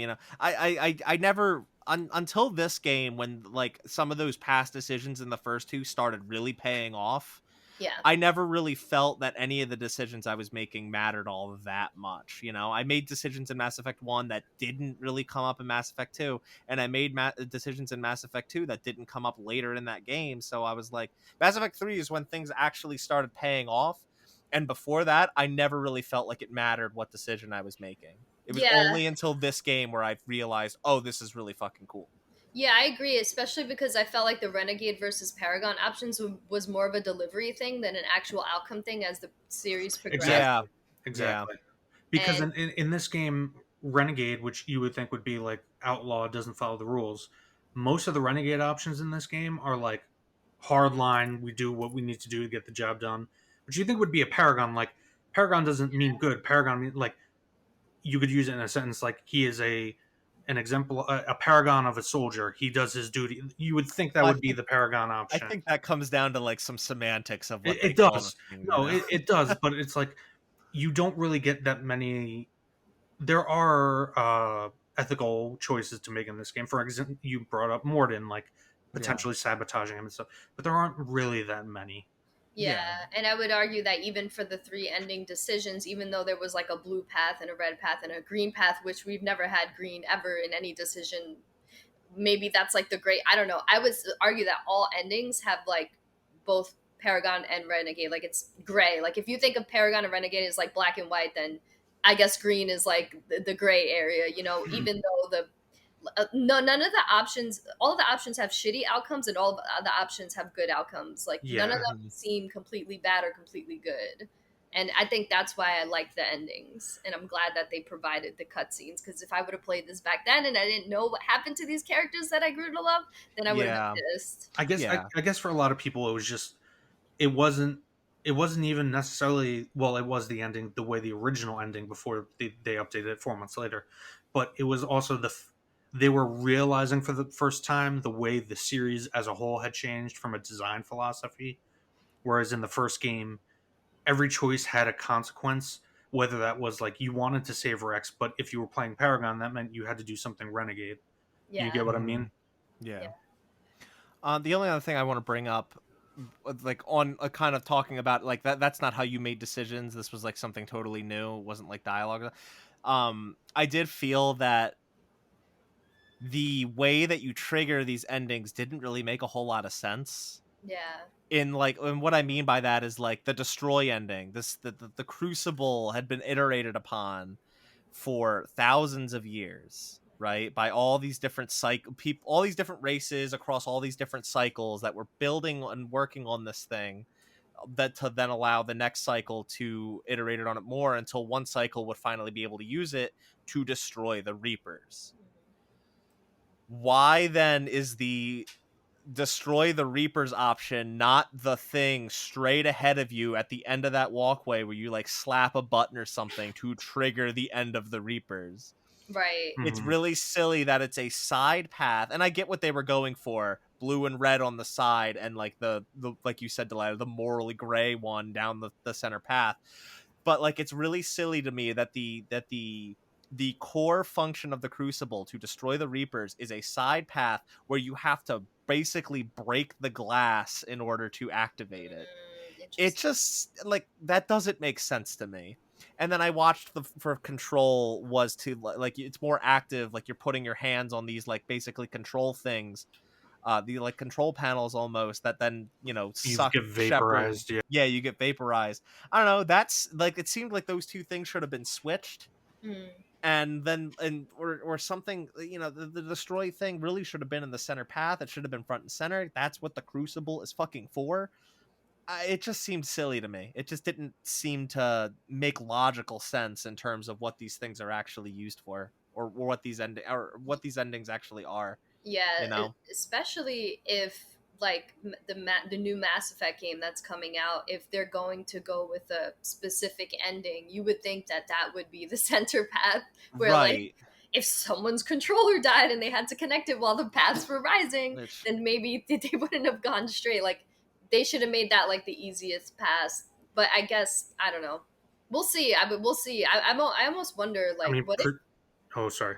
I was just gonna say, what if they made a game for every ending? Like, oh, this is what happens oh in this god, ending. I know that's like it's super duper ambitious and leaves more room for like people to be pissed off, which people are gonna be pissed off no matter what because this yeah. is such a beloved series and it's just gonna become like Star Wars. Like people are gonna hate it, people are gonna love it, like no matter what. Like it's just inevitable. You know, I just wonder if that would be like if you guys would like that, like if you would want to play all those games. Well, No, I remember, not really. Yeah. Go ahead, Jason.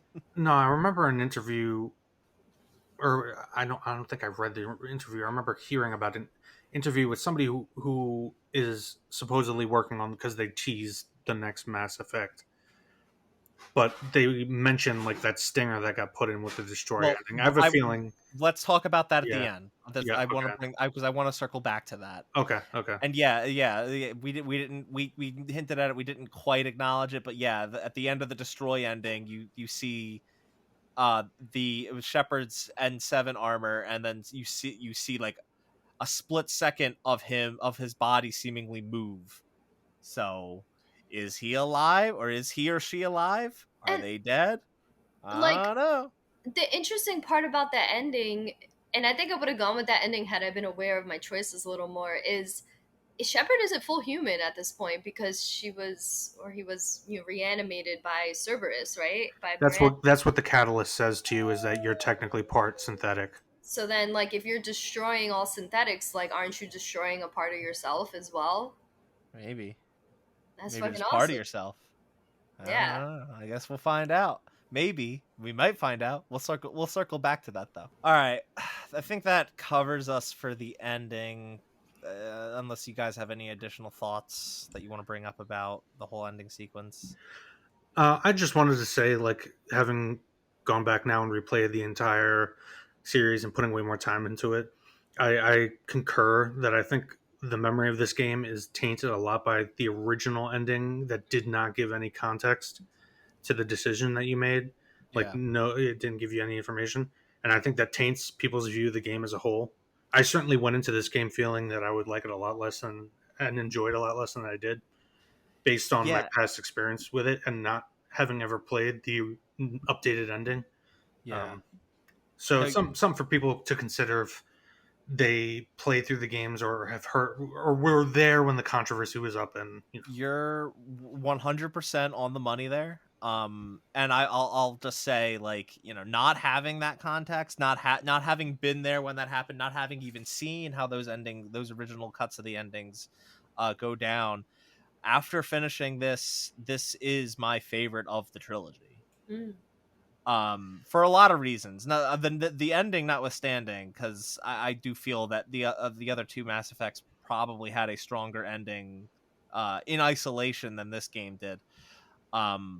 But everything else, from story beats to how it played and whatnot, like, this was definitely my favorite of the trilogy because it had all the payoffs.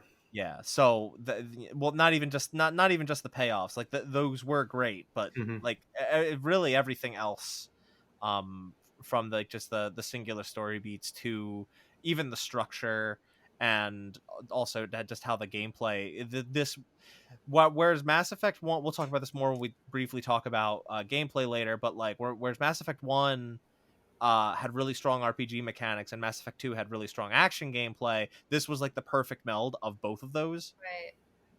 And so gameplay wise, this was easily the strongest game for me and had like some of the strongest progression systems across the trilogy. So there's a lot of factors that made this game my favorite of the trilogy, but I do think that it is a shame that if you played if your memory of this game is tainted by just the ending, go replay it. It's much better than you remember. Yeah. And the ending's much better than you remember too.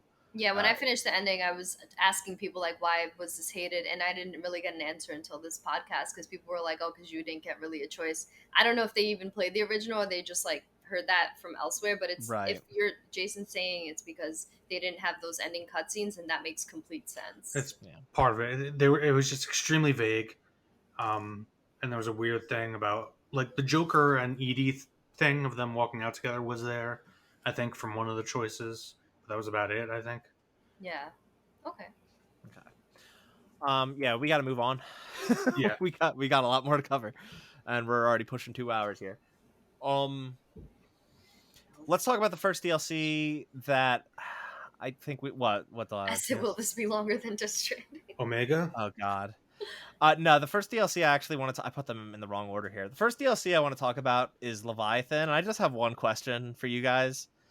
Why was this DLC? Yeah.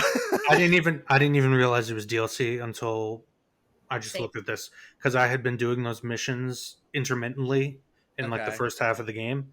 Mm-hmm. I didn't know what was DLC. I didn't even know Omega was DLC. Mm-hmm. Omega was DLC. Omega was the first fucking thing I did in the whole game. Wow. Before I even did Chichanka, I got Arya Talak to kiss me and then give me all her power for my fleet. Yeah. Actually, my biggest complaint about Mass Effect 3 is the mission structure, and it's because they didn't really make clear what was DLC and what wasn't. Unless I think that's just a Mass Effect problem. That's not even a Mass Effect 3 problem. Yeah, because I said feel the like same Mass thing. Effect 2 managed it a little better from memory. Just the way the journal works in general. Like the journal doesn't tell you when you've picked something up, and there's no inventory to know if you picked the item up. If we go back and listen to the Mass Effect 2 episode, like I'm pretty sure I brought up that I had to look up. It's a UI. It's a general UI problem that the series had throughout all three games. Yeah. I mean, we also talked about in Mass Effect 1, the DLC mission in that with the asteroid coming to Earth. Mm-hmm. I didn't know that was DLC until after I completed it, and I found out. Yeah. Okay. No, that's true. I guess my problem is that this DLC, it was important to do certain DLCs before certain points of the story. Yes, like you can't do the Citadel DLC once you... Well, you can't do anything when you hit Cerberus, Yeah, that's the point of no return. Yeah. Once you do that, you're locked in. But, like... Yeah, Leviathan is a special case because how the fuck wasn't this, like, part of the game? It's important lore, yeah. This is really important lore. Yeah. Because if you don't know, and this is another thing to keep in mind with the original ending, they didn't have Leviathan when the game first came out. Right. Yeah, no, that's right. That it's DLC. It wasn't day one DLC, which we'll talk about day one DLC when we get probably to Citadel and start talking about the characters. But like Leviathan, no, it came out. I don't remember the date. I don't have it offhand, but it came out after, like, it was DLC that came out after the game came out, and it's the origin of the Reapers. This race of aliens called the Leviathans. It's basically H.P. Lovecraft, like. Nightmare. They're the ones that created the technology behind the Reapers, and the Reapers fought back and took over and were trying to wipe out the Leviathans, and they're in hiding, and anytime anyone finds evidence of them existing, they erase it. And I'm like, oh my god, how is this not part of the game? Which is and it's also interesting because you learn that the Leviathan, the progenitors of the Reapers, they have like an indoctrination power just innate to them. Yeah. Right. And it's basically the Quarian and the Geth, just on a much larger scale. Yeah. Parallel to that, yeah. Yeah, but also with the added power of the, like, really powerful power of indoctrination. Um, but yeah, like, how is that not part of the Yeah, game, I man? agree. And it's And it one was of a the cool. it was one of the coolest scenes in the game when you go down to the depths. I'm not even talking about the scene. Just Yeah, the whole DLC in general with the mission structure where you go to the lab and you like look around for clues. You're kind of piecing together the mystery of where to go and how where to find the next clue. You know, yeah, I really liked that whole detective aspect yeah. It of harkened like. back to the original game. Yeah, the Hmm. original Mass Effect One, the mystery, because for those who don't know, just to give a little context for the audience, the whole time you're presuming that this is a rogue Reaper. Mhm. Yeah, yeah, and yeah, I agree. It should have been in the game, especially because I feel like having that knowledge is so important for making that ending decision. yeah, I would agree. Especially given some of the dialogue that the Catalyst has with you, where it talks about his creator. It's like, what? Who's your Yeah, creator? What? right. Like, who is that? Yeah, Agreed. and it also I definitely complained, or not complained, but I talked about this in the Mass Effect 1 episode where I found it really goofy that there was a synthetic alien race called the Reapers that are sentient spaceships. This made it make a lot more sense. It's Yeah. actually an actual alien race that then created these synthetic things in their image. Yes. And they were all created with the purpose of galactic preservation, and then ultimately it got out of hand. And if you're into the um Lovecraftian shit, this just ups it by a Mhm. factor of like 10. Yeah, yeah. But yeah, I really liked this DLC. I don't understand how the hell this wasn't part of the main game. It's kind of insane to me. Yeah. The Omega DLC was also really cool. Not as important, not as big as stakes, but it was fun and it gave us a lot more time with Arya, which I know, Jason, is a favorite of yours. and she kissed me. I don't know. You guys didn't get kissed by No, Arya I at the don't end? know how the fuck you caught I cannot imagine Arya kissing anything, to be Maybe honest with you. it might be. It might be that might be actually tied to Renegade Maybe. Paragon because I was full. I That was like makes full sense Renegade at because this she's point. a fucking hard Yeah. ass, like, I could see that happening then, I but like, also had some like man. flirting dialogue options with her that I chose, so Hmm, maybe that has to do with it too. I don't know, but okay. she does kiss you at the end. There's the option that she can kiss you at the end, Okay. and But I yeah. count that as a romantic conquest. All right. Okay, good for you, So buddy. that's Good for you. four. My scorecard's at 4. All right, I'm proud of you. But yeah, that was. I feel like there's not much to talk about with this DLC. Nyreen was like a cool character. The first time we actually meet a female Turian, lots of alien races suddenly getting female Yeah. characters introduced in this game. But yeah, Nyreen was cool. Overall, this was a pretty unimportant DLC, though. Did you guys have any big thoughts on this one that you want to bring up, or? I loved it once I started it, but that just goes back to, and I talked about this briefly when we were talking about Mass Effect 2, the underworld element of it. Yeah, I always enjoy space westerns like Cowboy Bebop yeah, like, and Firefly. So like I liked, that's one of the reasons I liked Mass Effect 2 so much. So like having that brought into this, where this story was so much more focused on the grand scale conflict, having that element there was nice.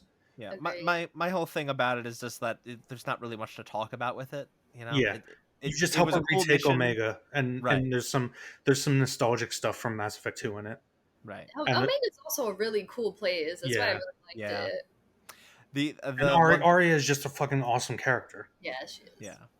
The one I agree with that, and it was cool to have her as a companion for the mission. Yeah, Yeah. Nyreen too, but Arya was much cooler to have. I did enjoy that there was a side mission or a side quest on to that find her on couch, to find her couch, and like when you find it, you like you report to the Hanar guy, the yeah, yeah. like, hey, I found the couch, and Arya's like, is that my couch? Yeah. Okay, It's well, hilarious. that was enjoyable. I did enjoy, I and will. the I, final boss was also of that DLC was pretty cool. that's what I was gonna say. That whole part leading up to that, when Irene dies and then Arya just fucking loses her shit. Yeah, That sequence yeah, was fucking dope. And the fight itself was I would say that was a pretty neat and inventive one. You were getting constantly bombarded by forces, and there were like the four corners with the things that you had to Oh yeah. destroy. What'd you guys choose when you the Cerberus general kind of just is like, okay, I surrender? I think we apprehended him because he could have useful information. I think that's what I did. I'm pretty sure that was the paragon Oh, option. I let Arya torture him. Maybe that's why she Yeah, kissed me. that might She be why she basically kissed she you. That basically sounds does right. she basically does what Samara's daughter did in Mass Effect 2, where they do the mind meld thing, but it's like not sex mind meld, it's like torture mind meld. Right. Okay. Yeah. I did the good option probably because Yeah. goody two shoes. Yeah. The last major DLC I want to talk about is probably my favorite. No, definitely my favorite DLC. That was a Citadel DLC. Yeah. Which before we even get to like the really good stuff that Delilah, I know you and I are dying to talk about. Let's talk about like the mission that lets us, get to that point. Oh yeah. And that's where you first of all you get Anderson's apartment, which is like I wish I had a Oh one yeah. day had a house as nice as that apartment. Holy shit. Like that is a fucking awesome apartment. I mean, to be fair, he is a space admiral, like the admiral of all admirals. Yeah, but like holy crap, man. What an apartment. That was super nice. But anyway, Joker seemingly invites you out to sushi, and Shepard seemingly invites Joker out to sushi, and while you're at dinner, somebody comes and lets you know like, "Hey, there's some dudes trying to kill you." And then the dudes show up and try to kill you. Yeah. And there was lots of like really good dialogue moments during that whole mission, especially when Rex comes out and like fucking pile drives a goddamn like, mercenary car. And yeah, it was just there was so many fucking things, It so was, many things that were so cool about it. it What's was up? so cool to have everybody with you just battling it out. It was Well, perfect. can I ask, when did you guys do this DLC? It was the last thing I did Yes. before the point of no return. Yeah, I basically, I looked it up that you wanted to have as many characters unlocked because Yeah. you'll lock out certain dialogue bits My and missions if you My don't. only problem was I didn't do the Horizon mission to get Miranda, which I wish I had done prior to this, same. assuming that she would have been at the party at the end. Yeah. But yeah, the just the so the storyline was interesting. There was an actual clone of Shepard. Oh god. I Which didn't. I'm gonna be right up front. I hated this. I hated really? this. I hated the main mission. I loved everything else about the Citadel Oh DLC, like man. all the side stuff in the party. I was like a Yeah, I mean, a clone of Shepard. That opens up way too many questions. yeah. I definitely see how it does, but I still kind of liked it in spite of that. Just because it was an interesting and different adversary to face. Sure, sure.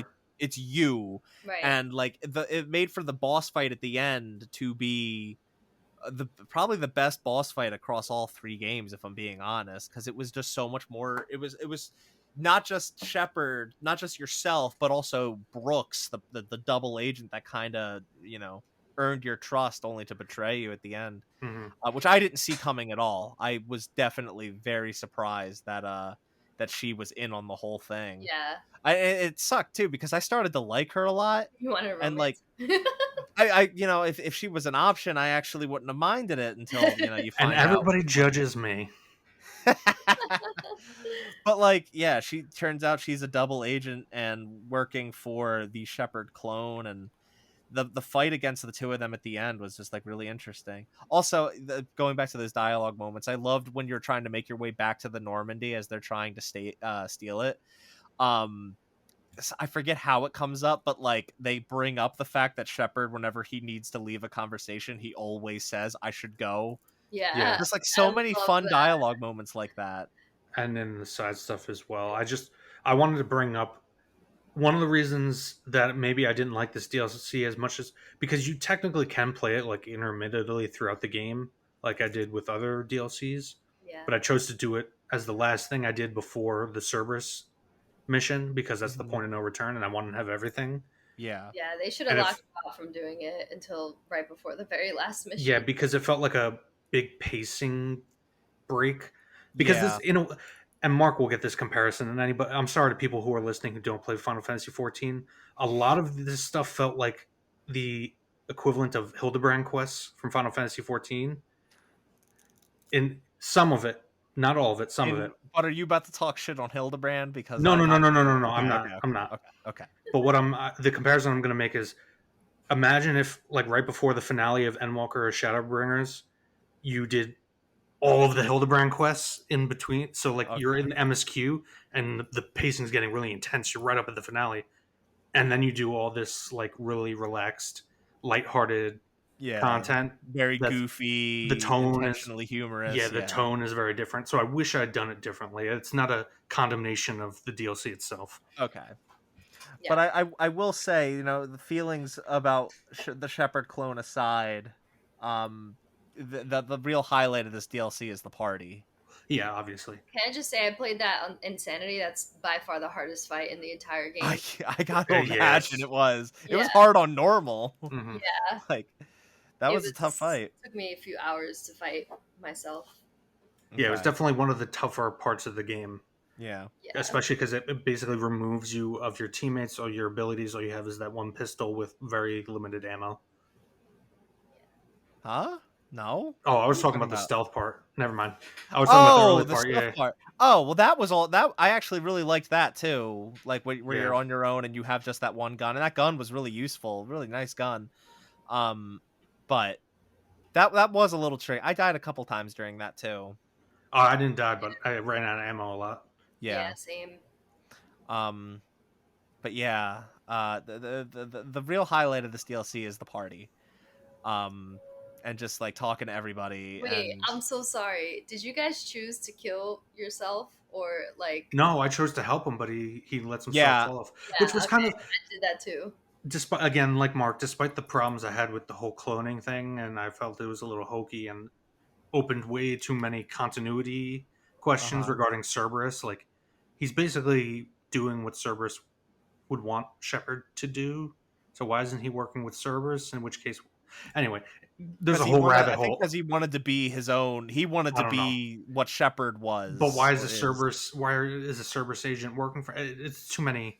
It's a rabbit hole you could go down. Yeah, but that doesn't matter. I felt like it was kind of worth it, that final moment where he lets himself drop off because he sees that you have friends and he doesn't. So Yeah. it's a poignant little thing. Yeah, and that was ultimately the whole point of that was you can't really be Shepard without your allies, without your comrades. Oh yeah, that's an And enemy plot. huh? It says enemy plot. Yeah. And that's completely showcased right after where you have like this big blowout get together with all your companions and get a lot of really, really quality dialogue, a lot of quality character moments.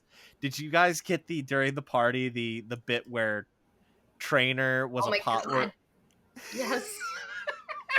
And she was my girlfriend. Where she mentioned like wanting to nibble like at Edie's neck, and like was like coming on to her basically, and she was like trying to explain like, no, listen, you're hot and I'm gay. Yeah, there were a lot of cool things. There was Tally getting drunk. There was basically God. all the warrior guys shooting bottles at the bar. The argument like with James and Caden and Yeah.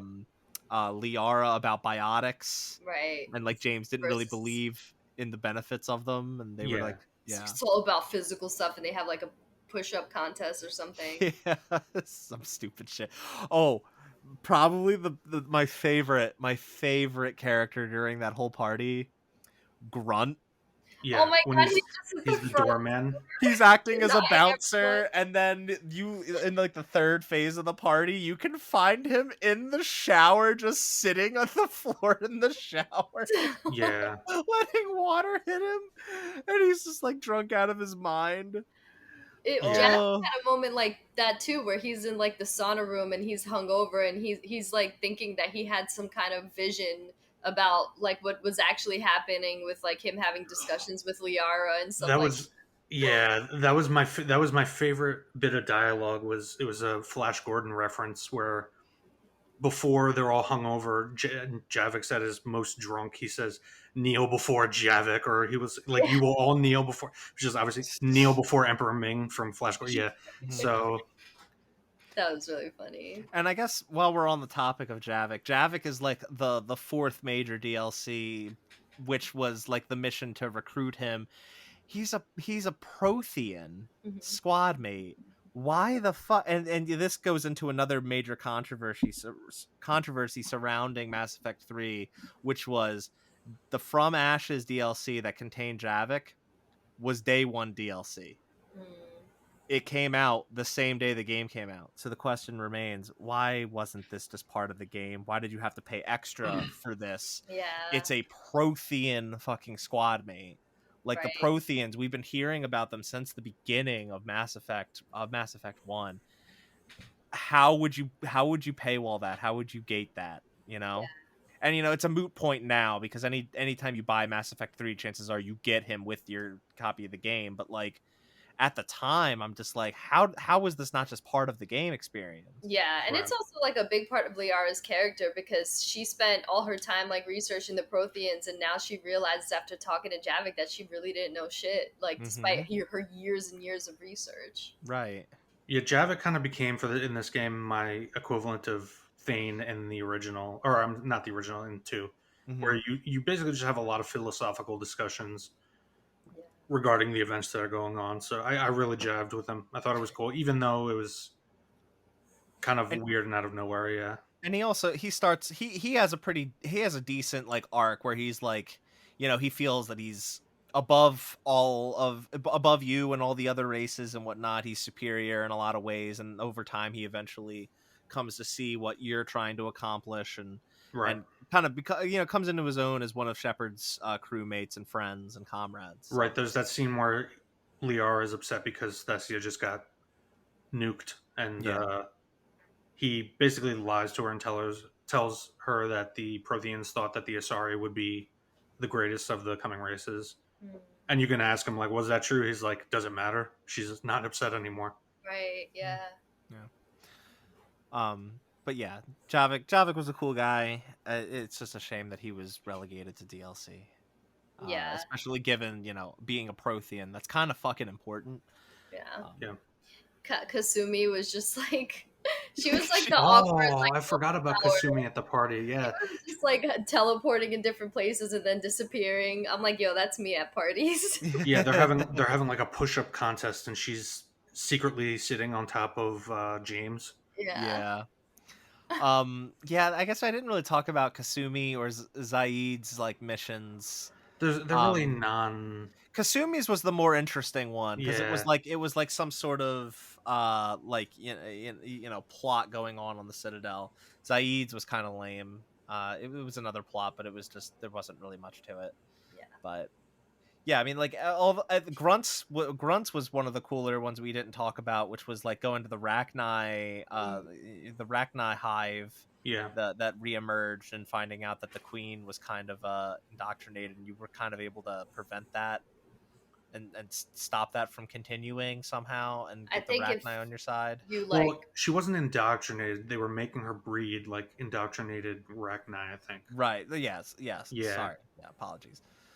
yeah, I think she like comes to her senses when if you helped her in Mass Effect 1 or 2. One. One, If you yeah.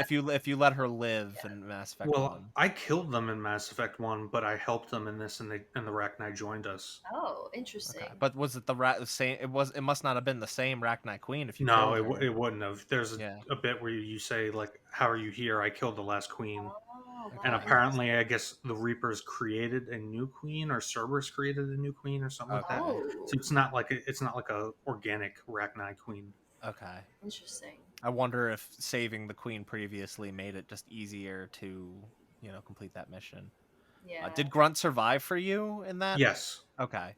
Basically, Yeah. what happened was like you think he's gonna sacrifice himself, and he Well, He yeah, goes off the that cliff. that's Yeah, what happened for me too, and I was so upset because I didn't want Grunt to die. I felt bad, like, putting his team at risk, and he seemed really pissed off. But the fact that he survived, I was like, oh, okay, great. The you know, Grunt's, his team dies, but he makes yeah, his way back. Yeah. yeah, um, yeah. Just wanted to bring those missions up real quick. But like anything else you guys want to bring up about your any characters or party members or crew members or anything? I just remember at that Citadel DLC there being some really funny dialogue between Garrus and Commander Shepard when she started dancing. He was saying something like, "I'll like stick to like killing Reapers" or something like that. I don't know, something really hysterical that I mean, I wish I remembered. Did you look, do there the was one where you have to get him a date? I did do yes. that. Yes, Yeah. I did do And that. he's talking about calibrating weapons. Yeah. Well, after the party, like everyone kind of takes turns emailing you saying like, "Hey, I'm at that location, like where the apartments are, the casino, and everything. Like, you want to meet up and do something?" And like everyone has like their own little unique thing, and yeah, Garrus's was really great. Did you do the Javik one with the movie? I did all of them. I did all of them. Oh, so you did the one with the weird. It wasn't a Yeah, Hanar. It was I forget what they're called. The jellyfish guys. Um. those are Hanar. Oh, I thought the Hanar were the big I think those are Elcor. Elcor. You Yeah. think of Elcor. But anyway, it's basically a movie about him, and he's like the action hero in the movie, the jellyfish guy. Yeah, I thought that was pretty. Again, that's the stuff I was comparing to Hildebrand, the comedy of it. Like, there's the side, yeah. there's the one with Trainer where she does the chess tournament, and there's the weird like cutaways where it goes all of a sudden into widescreen Yeah, when you're making the decision, like little humor bits like that, and Yeah. like fourth wall yeah. breaks. And everyone gets like one of those moments out on the town, but also one where they come to your apartment to talk to you. Like James pops in, and we didn't talk much about James. I mean, I thought as far as generic soldier characters go, he was the best, but that's not saying a whole lot. Yeah, he was basically like it was almost as if they were trying to do a male version of from Aliens. I forget her name, the one with the bandana. Oh yeah. Yeah, You know what I'm talking about. We don't. yeah, I can't remember her name either, but I know who you're talking about. It's basically the same character archetype.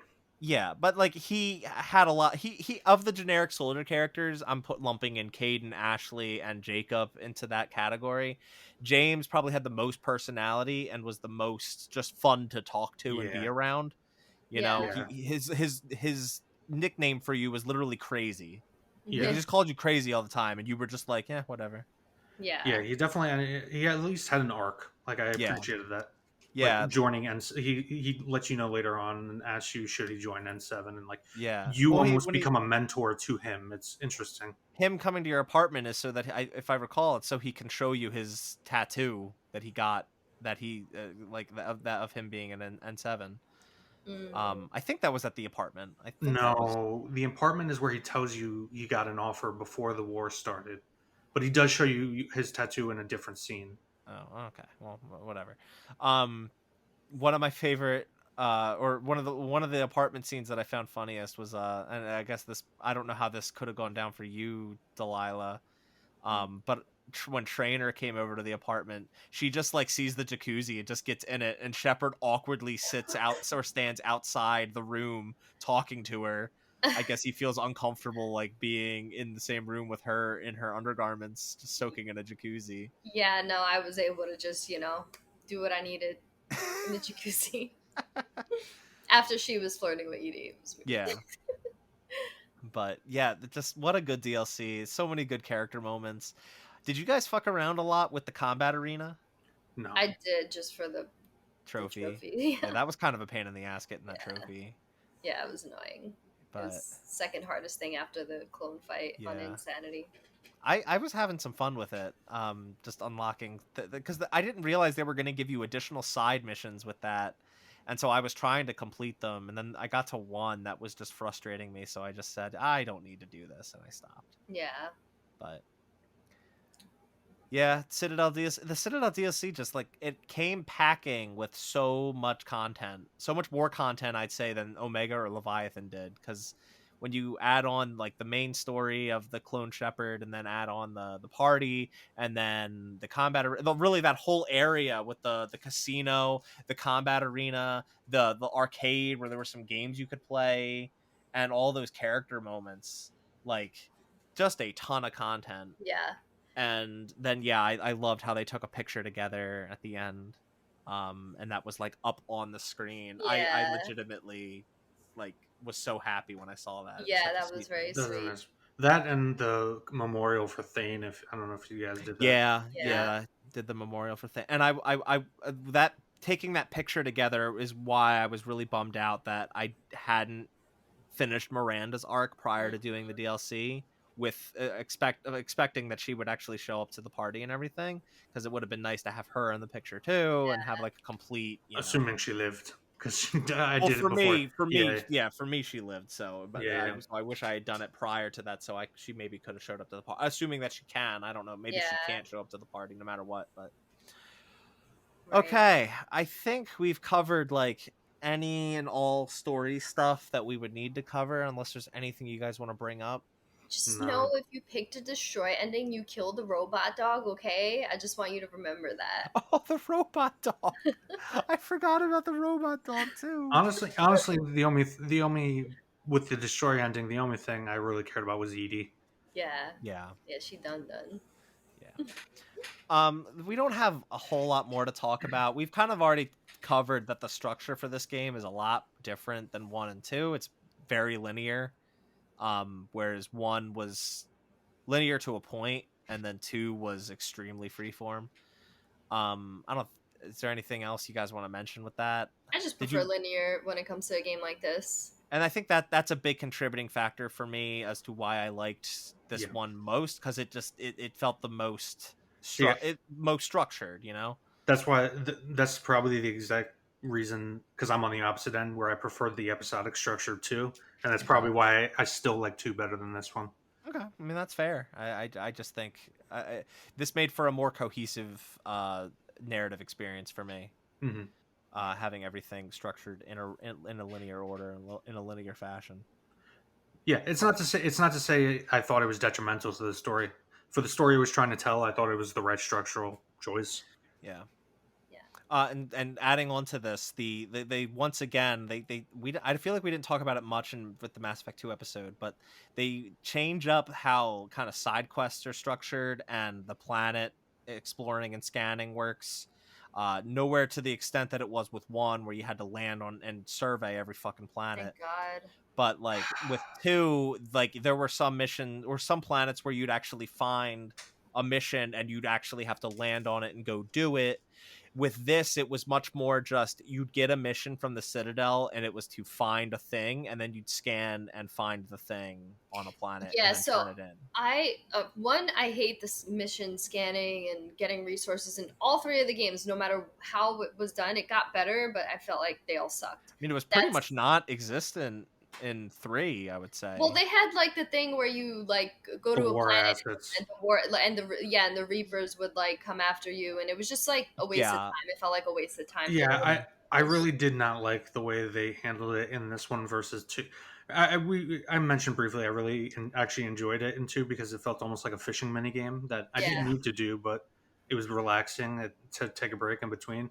Here it was like I had to worry about fuel, and if you alerted the Reapers, it's not like you could leave and go back and they would go away. I mean, you had to worry about fuel in 2 as well, but with the Reapers were definitely a factor that pissed me off more often than I would have liked. Because I like the concept, but oh my god, if you got Reapers in a system, they would just be there forever, and you could not get, like, if you had to find one last thing in that system, fucking good luck finding it, and then good luck grabbing it before a Reaper comes right up your ass. Yeah, it was just a waste of time. But in terms of like the mission structure with the side missions, I hated it because I felt like I never knew where things were. Like you had to go into the mission and like read it, and even then it was like kind of vague, which I know like. Well, it never updated once you actually got the thing. That was another thing that drove me crazy, was your journal. Yeah, just you only ever got the starting text, and it never really updated. So like with certain things, I wouldn't really know where to go or what to do. Exactly. So you would just go, and sometimes you wouldn't even realize you got the mission.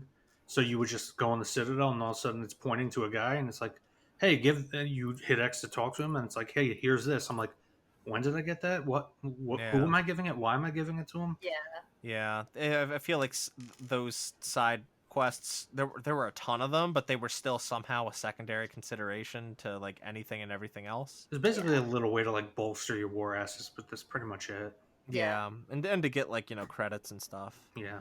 Um, what was the other thing? There was something else that I wanted to bring. Oh, just like were there any side quests that you actually enjoyed? Because I have one. That I can remember right now. I want to the last like I really want to talk about the payoff with Conrad Werner. Yes, I know what Oh, you're talking about. Yeah.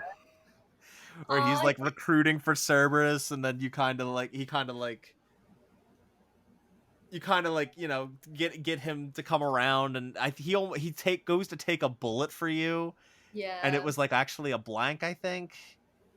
um I that was the earliest moment in the game where I saw payoff from things that I'd done in previous games, and it Right. just made me so happy because I Conrad drove me crazy, and in that moment I was like, oh, I love this Oh, guy. going back to the brothers from the Overmind DLC from 2. How'd you Overlord. handle Overlord? Sorry. Why do I keep saying Overmind? I said that for I Legion don't too. know. Yeah. How did you handle the other brother with the Jacob mission? Oh, I was just cordial with him. I didn't really. Oh, I let him kill himself. Oh my god. Wow. Of course you did. That would be the Yeah, because shitty thing to do. he's an asshole. I mean, he's not. Yeah, I mean, it wasn't great, but like, I don't know. I wasn't. He enslaved his brother in a fucking AI Yeah, and machine. I think he showed remorse for that. I wasn't about to be like, "Fuck you, bro." Like, I don't know. I was cordial. I was nice. I was kind. Yeah. No, to no one's surprise, you Any caused his demise. any Not surprised. opportunity I had for people to like maybe grow from their fucked up decisions, I gave them the opportunity. Right. But yeah, I really enjoyed that side mission. I think that's the only one besides like the ones that are like, they're side missions, but you should also do them. The ones that involve your Mass Effect 2 and Yeah, Mass Effect 1 companions. those the companion ones are the main ones. You get a bunch of N7 ones, but they're really just shooting galleries Yeah, that they're you get a they few war assets for them, and that's pretty much right. it. They were nothing particularly interesting in my opinion. But I yeah. liked that you could get an item to continually feed your fish so that they didn't die in between missions. Yeah, I was really happy when I saw that because I didn't realize you had to keep up with feeding your fish in Mass Effect 2. So one Yeah. time I went to my cabin and found all of them floating at I the know, it top was of the so cabin. sad. It was dramatic. And then I don't think you could buy new ones to replace them. I think they were a one Yeah. time purchase. So I was like, oh fuck, all my fish Yeah. are dead. Um and then the last thing I kind of want to talk about is just like the combat and progression systems, and like really the main thing is like the weapon system, because the weapon system I feel is the thing that's changed the most drastically game to game, and it's one big reason why this is my favorite of the three is that this was like exactly what it needed to be. I do think there was a little bit too much weapon variety, but like having the modifications and being able to progress those and like kind of morph your guns to be more to fit your play style much more. I just felt it was the perfect way to handle the weapon system. They finally did it. I You agree. know, didn't have ridiculous inventory bloat in Mass Effect 1, didn't have the very limited weapon choices that you have in Mass Effect 2. It was you have to juggle weapon weight, which kind of affects your recharge speed, and having the modifications that could then customize them further. Yeah, I mean um it's that same balance I always talk about between RPG elements and action elements.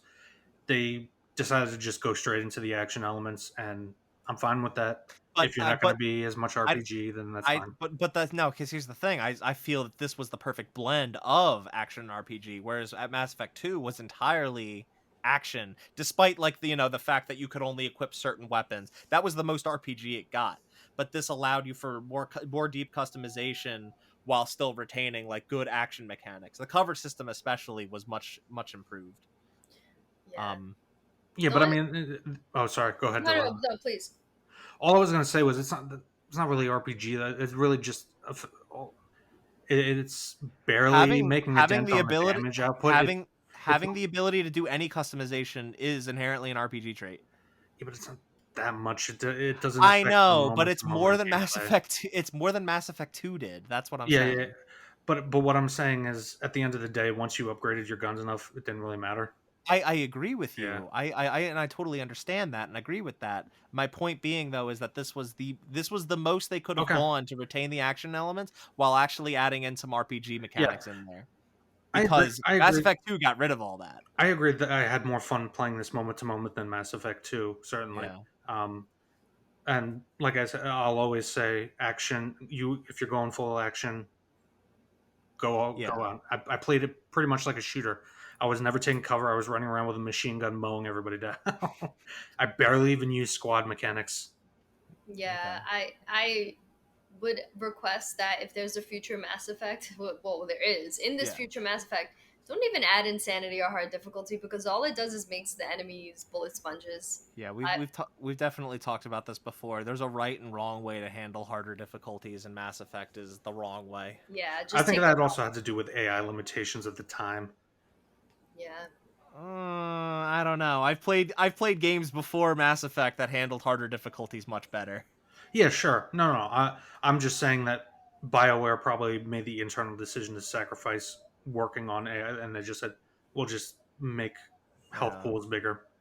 yeah. They should just. I would like if they do include a hard difficulty. I would just like them to have it be more like strategic ways of combining powers to kill enemies rather than like 1,000 bullets. You know. Right. Yeah. Yeah. All right. Is there anything else you guys want to bring up before we wrap this up with the final question? No. Any last things you want to say about the Mass Effect trilogy, as it were? I mean, just generally, like when I first played Mass Effect back in the day, I hated it because of the janky gameplay. Because at that time, I was more about gameplay and less about story. Um, and now, having played the trilogy with the Legendary Edition in its better form, from what it seems, it's like one of my favorite series of all time ever. One of the best trilogies, actually. So yeah, I'm just glad that I finally like stopped remembering Mass Effect 1 for being the janky mess that it was, and even had to pull through this Mass Effect Legendary Edition, the first one too, for the first few hours. Had to pull through the jank a little bit, and I'm glad I did because once I got past that, I was fucking addicted. And as you guys know, I play this pretty much Yeah. back to back. Like it was just Yeah, so good. you were nonstop. Yeah, You just went right through them all. yeah. Um, do you have anything, or are we ready for the final question? Nope. Let's go. Okay. The one thing I'll preface this final question with is we're about to spoil something that may have accidentally leaked a couple months ago. So if you're sensitive to that sort of thing, just maybe skip ahead to the closing, the outros.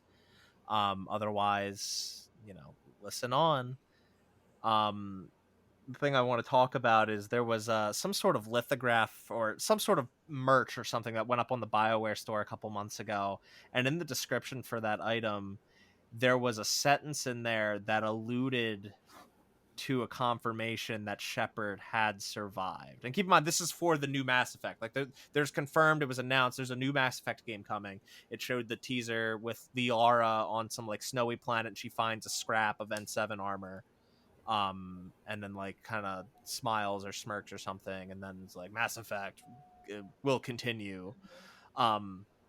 This piece of merch had some sort of sentence that alluded to Shepard surviving, and it was kind of compounded with a further theorizing of a confirmation, because it was later removed, like the day that it was noticed. It was changed to not have that insinuation that Shepard survived. Mhm. So kind of seems like Shepard might still be alive. How do you guys feel about that? How do you feel that the next Mass Effect will be handled, given that there's multiple endings to this trilogy? How do you think it should be handled? Should we canonize one of these endings? Should they? Do you think Legendary Edition was a way for us to have a modern save file for the game, this next game, to then read in to like import those decisions? What do you guys think? Is that too ambitious even for 2022? I think that given all the technological updates, and I still don't even know if this would be possible, I think that while Shepard should definitely be part of the plot of whatever the next Mass Effect game is, I don't think you should play a Shepard. Mm. I actually think you should be able to choose between different races. You think they should do like a Gears thing where Marcus Phoenix is like old grizzled? Well, not even. It might be the search. Like the whole plot goal is the search for Shepard. Interesting.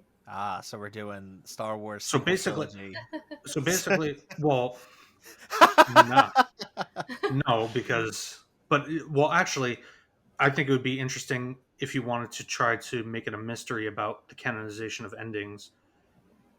Like basically, get rid of the fucking synthesis ending because it's dumb, Well, I think and okay, go ahead. you leave it between the control and destroy endings, and basically you're trying to figure out what exactly happened on the catalyst while you're trying to find Shepard, and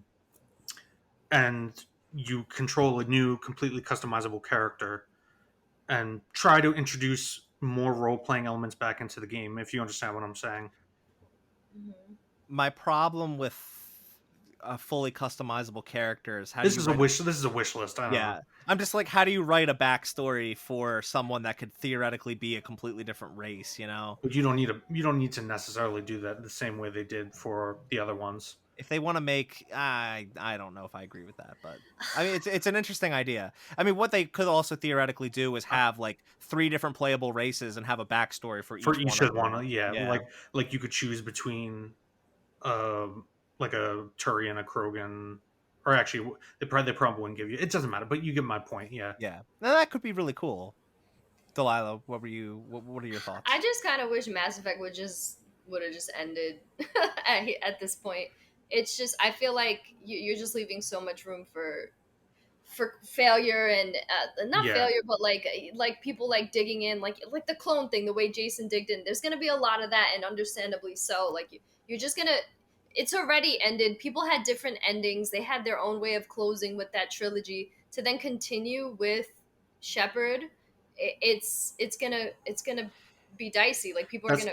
And I think and I think it's really a response to the reception of Andromeda. They know Shepard draws in people. They know people are gonna come out for a game starring Shepard again, or having Shepard in again. Andromeda didn't really have that, and it kind of, from what I understand, amongst other reasons, amongst other reasons, it didn't really stick the landing with not having recognizable characters from that trilogy. And I want to be clear that I actually agree wholeheartedly with Delaila.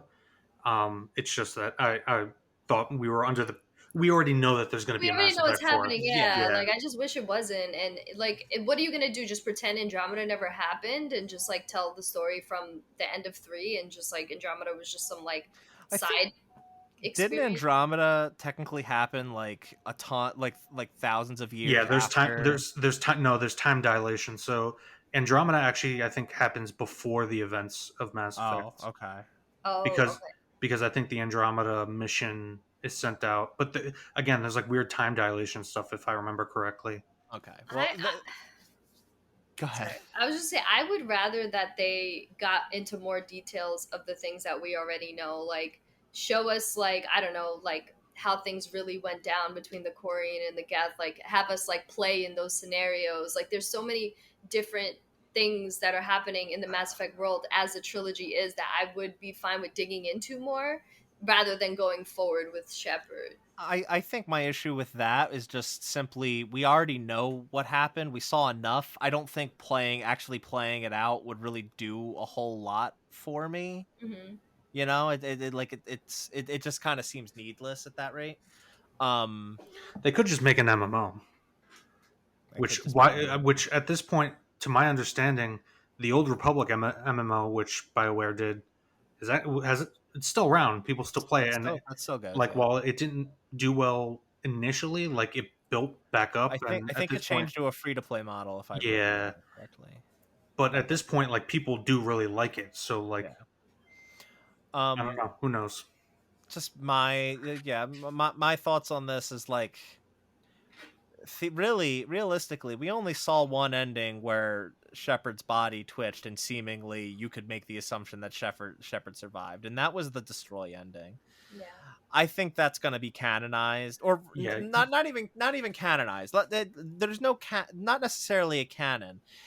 Call it a Drakengard Nier situation. Nier is technically a sequel, spin-off, continuation of Drakengard based on one specific ending of Drakengard 1. Have this next Mass Effect be the continuation from one specific ending of Mass Effect 3. I think it's the scenario from Mass Effect 3 in which Shepard lives, and that's where this game goes. And yeah, I do agree with Jason, your point of don't have us play a Shepard. Maybe have the game be about the search for Shepard. Oh my god, I'm just that horrible Star Trek movie, The Search for Spock. Oh my god. Oh, that's right. That was a Star Trek movie. But like, make that, maybe, hey, maybe that's their basis for, I mean, honestly, I think they'd be basing the next Mass Effect more on fucking Star Trek than they would be Drakengard and Nier. But like, Well, that's the you thing. understand my example. The thing with that is that they have to canonize. Mass Effect is too mainstream, and there are too many normies attached It's to. like not even necessarily canonization. It's just like, in this scenario that you chose this You also outcome, this is have what to happened. remove the Reapers. What's wrong with that? What do you mean? As in, I mean, in the destroy ending, the Reapers are gone, so that's not a that's what I'm problem. saying. That's You why just have you, to come up with a new Eventually threat. do that's back. why you have to canonize the destroy ending, because you need to get rid of the Reapers. But I think you're missing the point. It's not about canonization. It's making a game that's the result of a very specific scenario, right? Like, if you look at Drakengard, like, none of the endings are necessarily canon. It's just like or Yoko Taro just looked at it as, in the scenario that this is the outcome that you got, this is how it continues. This is how Okay. it goes on. Yeah, You and know? it would be interesting to Same see thing out of the way, like yeah. how the cycle repeats in its own way. Like I kind of like am intrigued by the cycle repeating, because the destroy ending does indicate that it's gonna happen again in some way, shape, or form. So I'm curious how like that cycle will repeat. That would be Yeah. cool, but at the same time, like I'm just worried because BioWare isn't the BioWare that they were, and we saw that with Anthem, and we said, we've seen that with some Yeah. games, and the writing in Anthem was not good, and like I just hope that like they can keep that sauce that they had, but I just doubt that they can reach that. I hope they can though, I really do, because Yeah, and the a lot writing of is so good. a lot of the people who worked on this game are not there anymore. Yeah. Right. Yeah. All right. I mean, do we have anything else we want to say before we wrap this bad boy Let's up? wrap it up because we've just 3 hours. Yeah, this is a long one. Jason, what's the Kwasnicki rating? Kwasnicki rating, what did I give to? An 8? I think it was an 8. Then I'll give this a 7 to 7.5. I still prefer 2. Wait, 7 to 7.5 what? 7 to 7.5. This is hard. So War much. assets. There we go. Well, wait, that's a range. That's not a score. I You know. gotta give what's your concrete score? You gotta give the concrete score. Fine. You want the concrete score? I'll give it Yeah. a 7. 7. Okay, there we go. 7. All right, 7 war assets. That's the Kwasnicki rating. I still prefer 2, but a lot of that for me is personal preference. Yeah, that's understandable. Okay. That was an episode of Read the Spoils. If you liked this episode, please, if you listen to it on YouTube, give the episode a like, give it a share, leave us a comment, tell us what ending you chose for Mass Effect 3. Tell us what you liked about the show. Tell us what you didn't like about the show. Subscribe to the channel. We post like every month with one of these long ass episodes, so you can look forward to that every single time, every single month. And share with your friends and your family and your pets and your kids and whatever, your coworkers, the people that deliver your mail, the mail people. Share it with them. They go to hand you your electric bill and be like, hey, You know what you can use electricity to do? Is listen to the show, Reap the Spoils. If you listen on Apple Podcasts, rate and review the show 5 stars preferred. Tell us what you like. Tell us what you didn't like.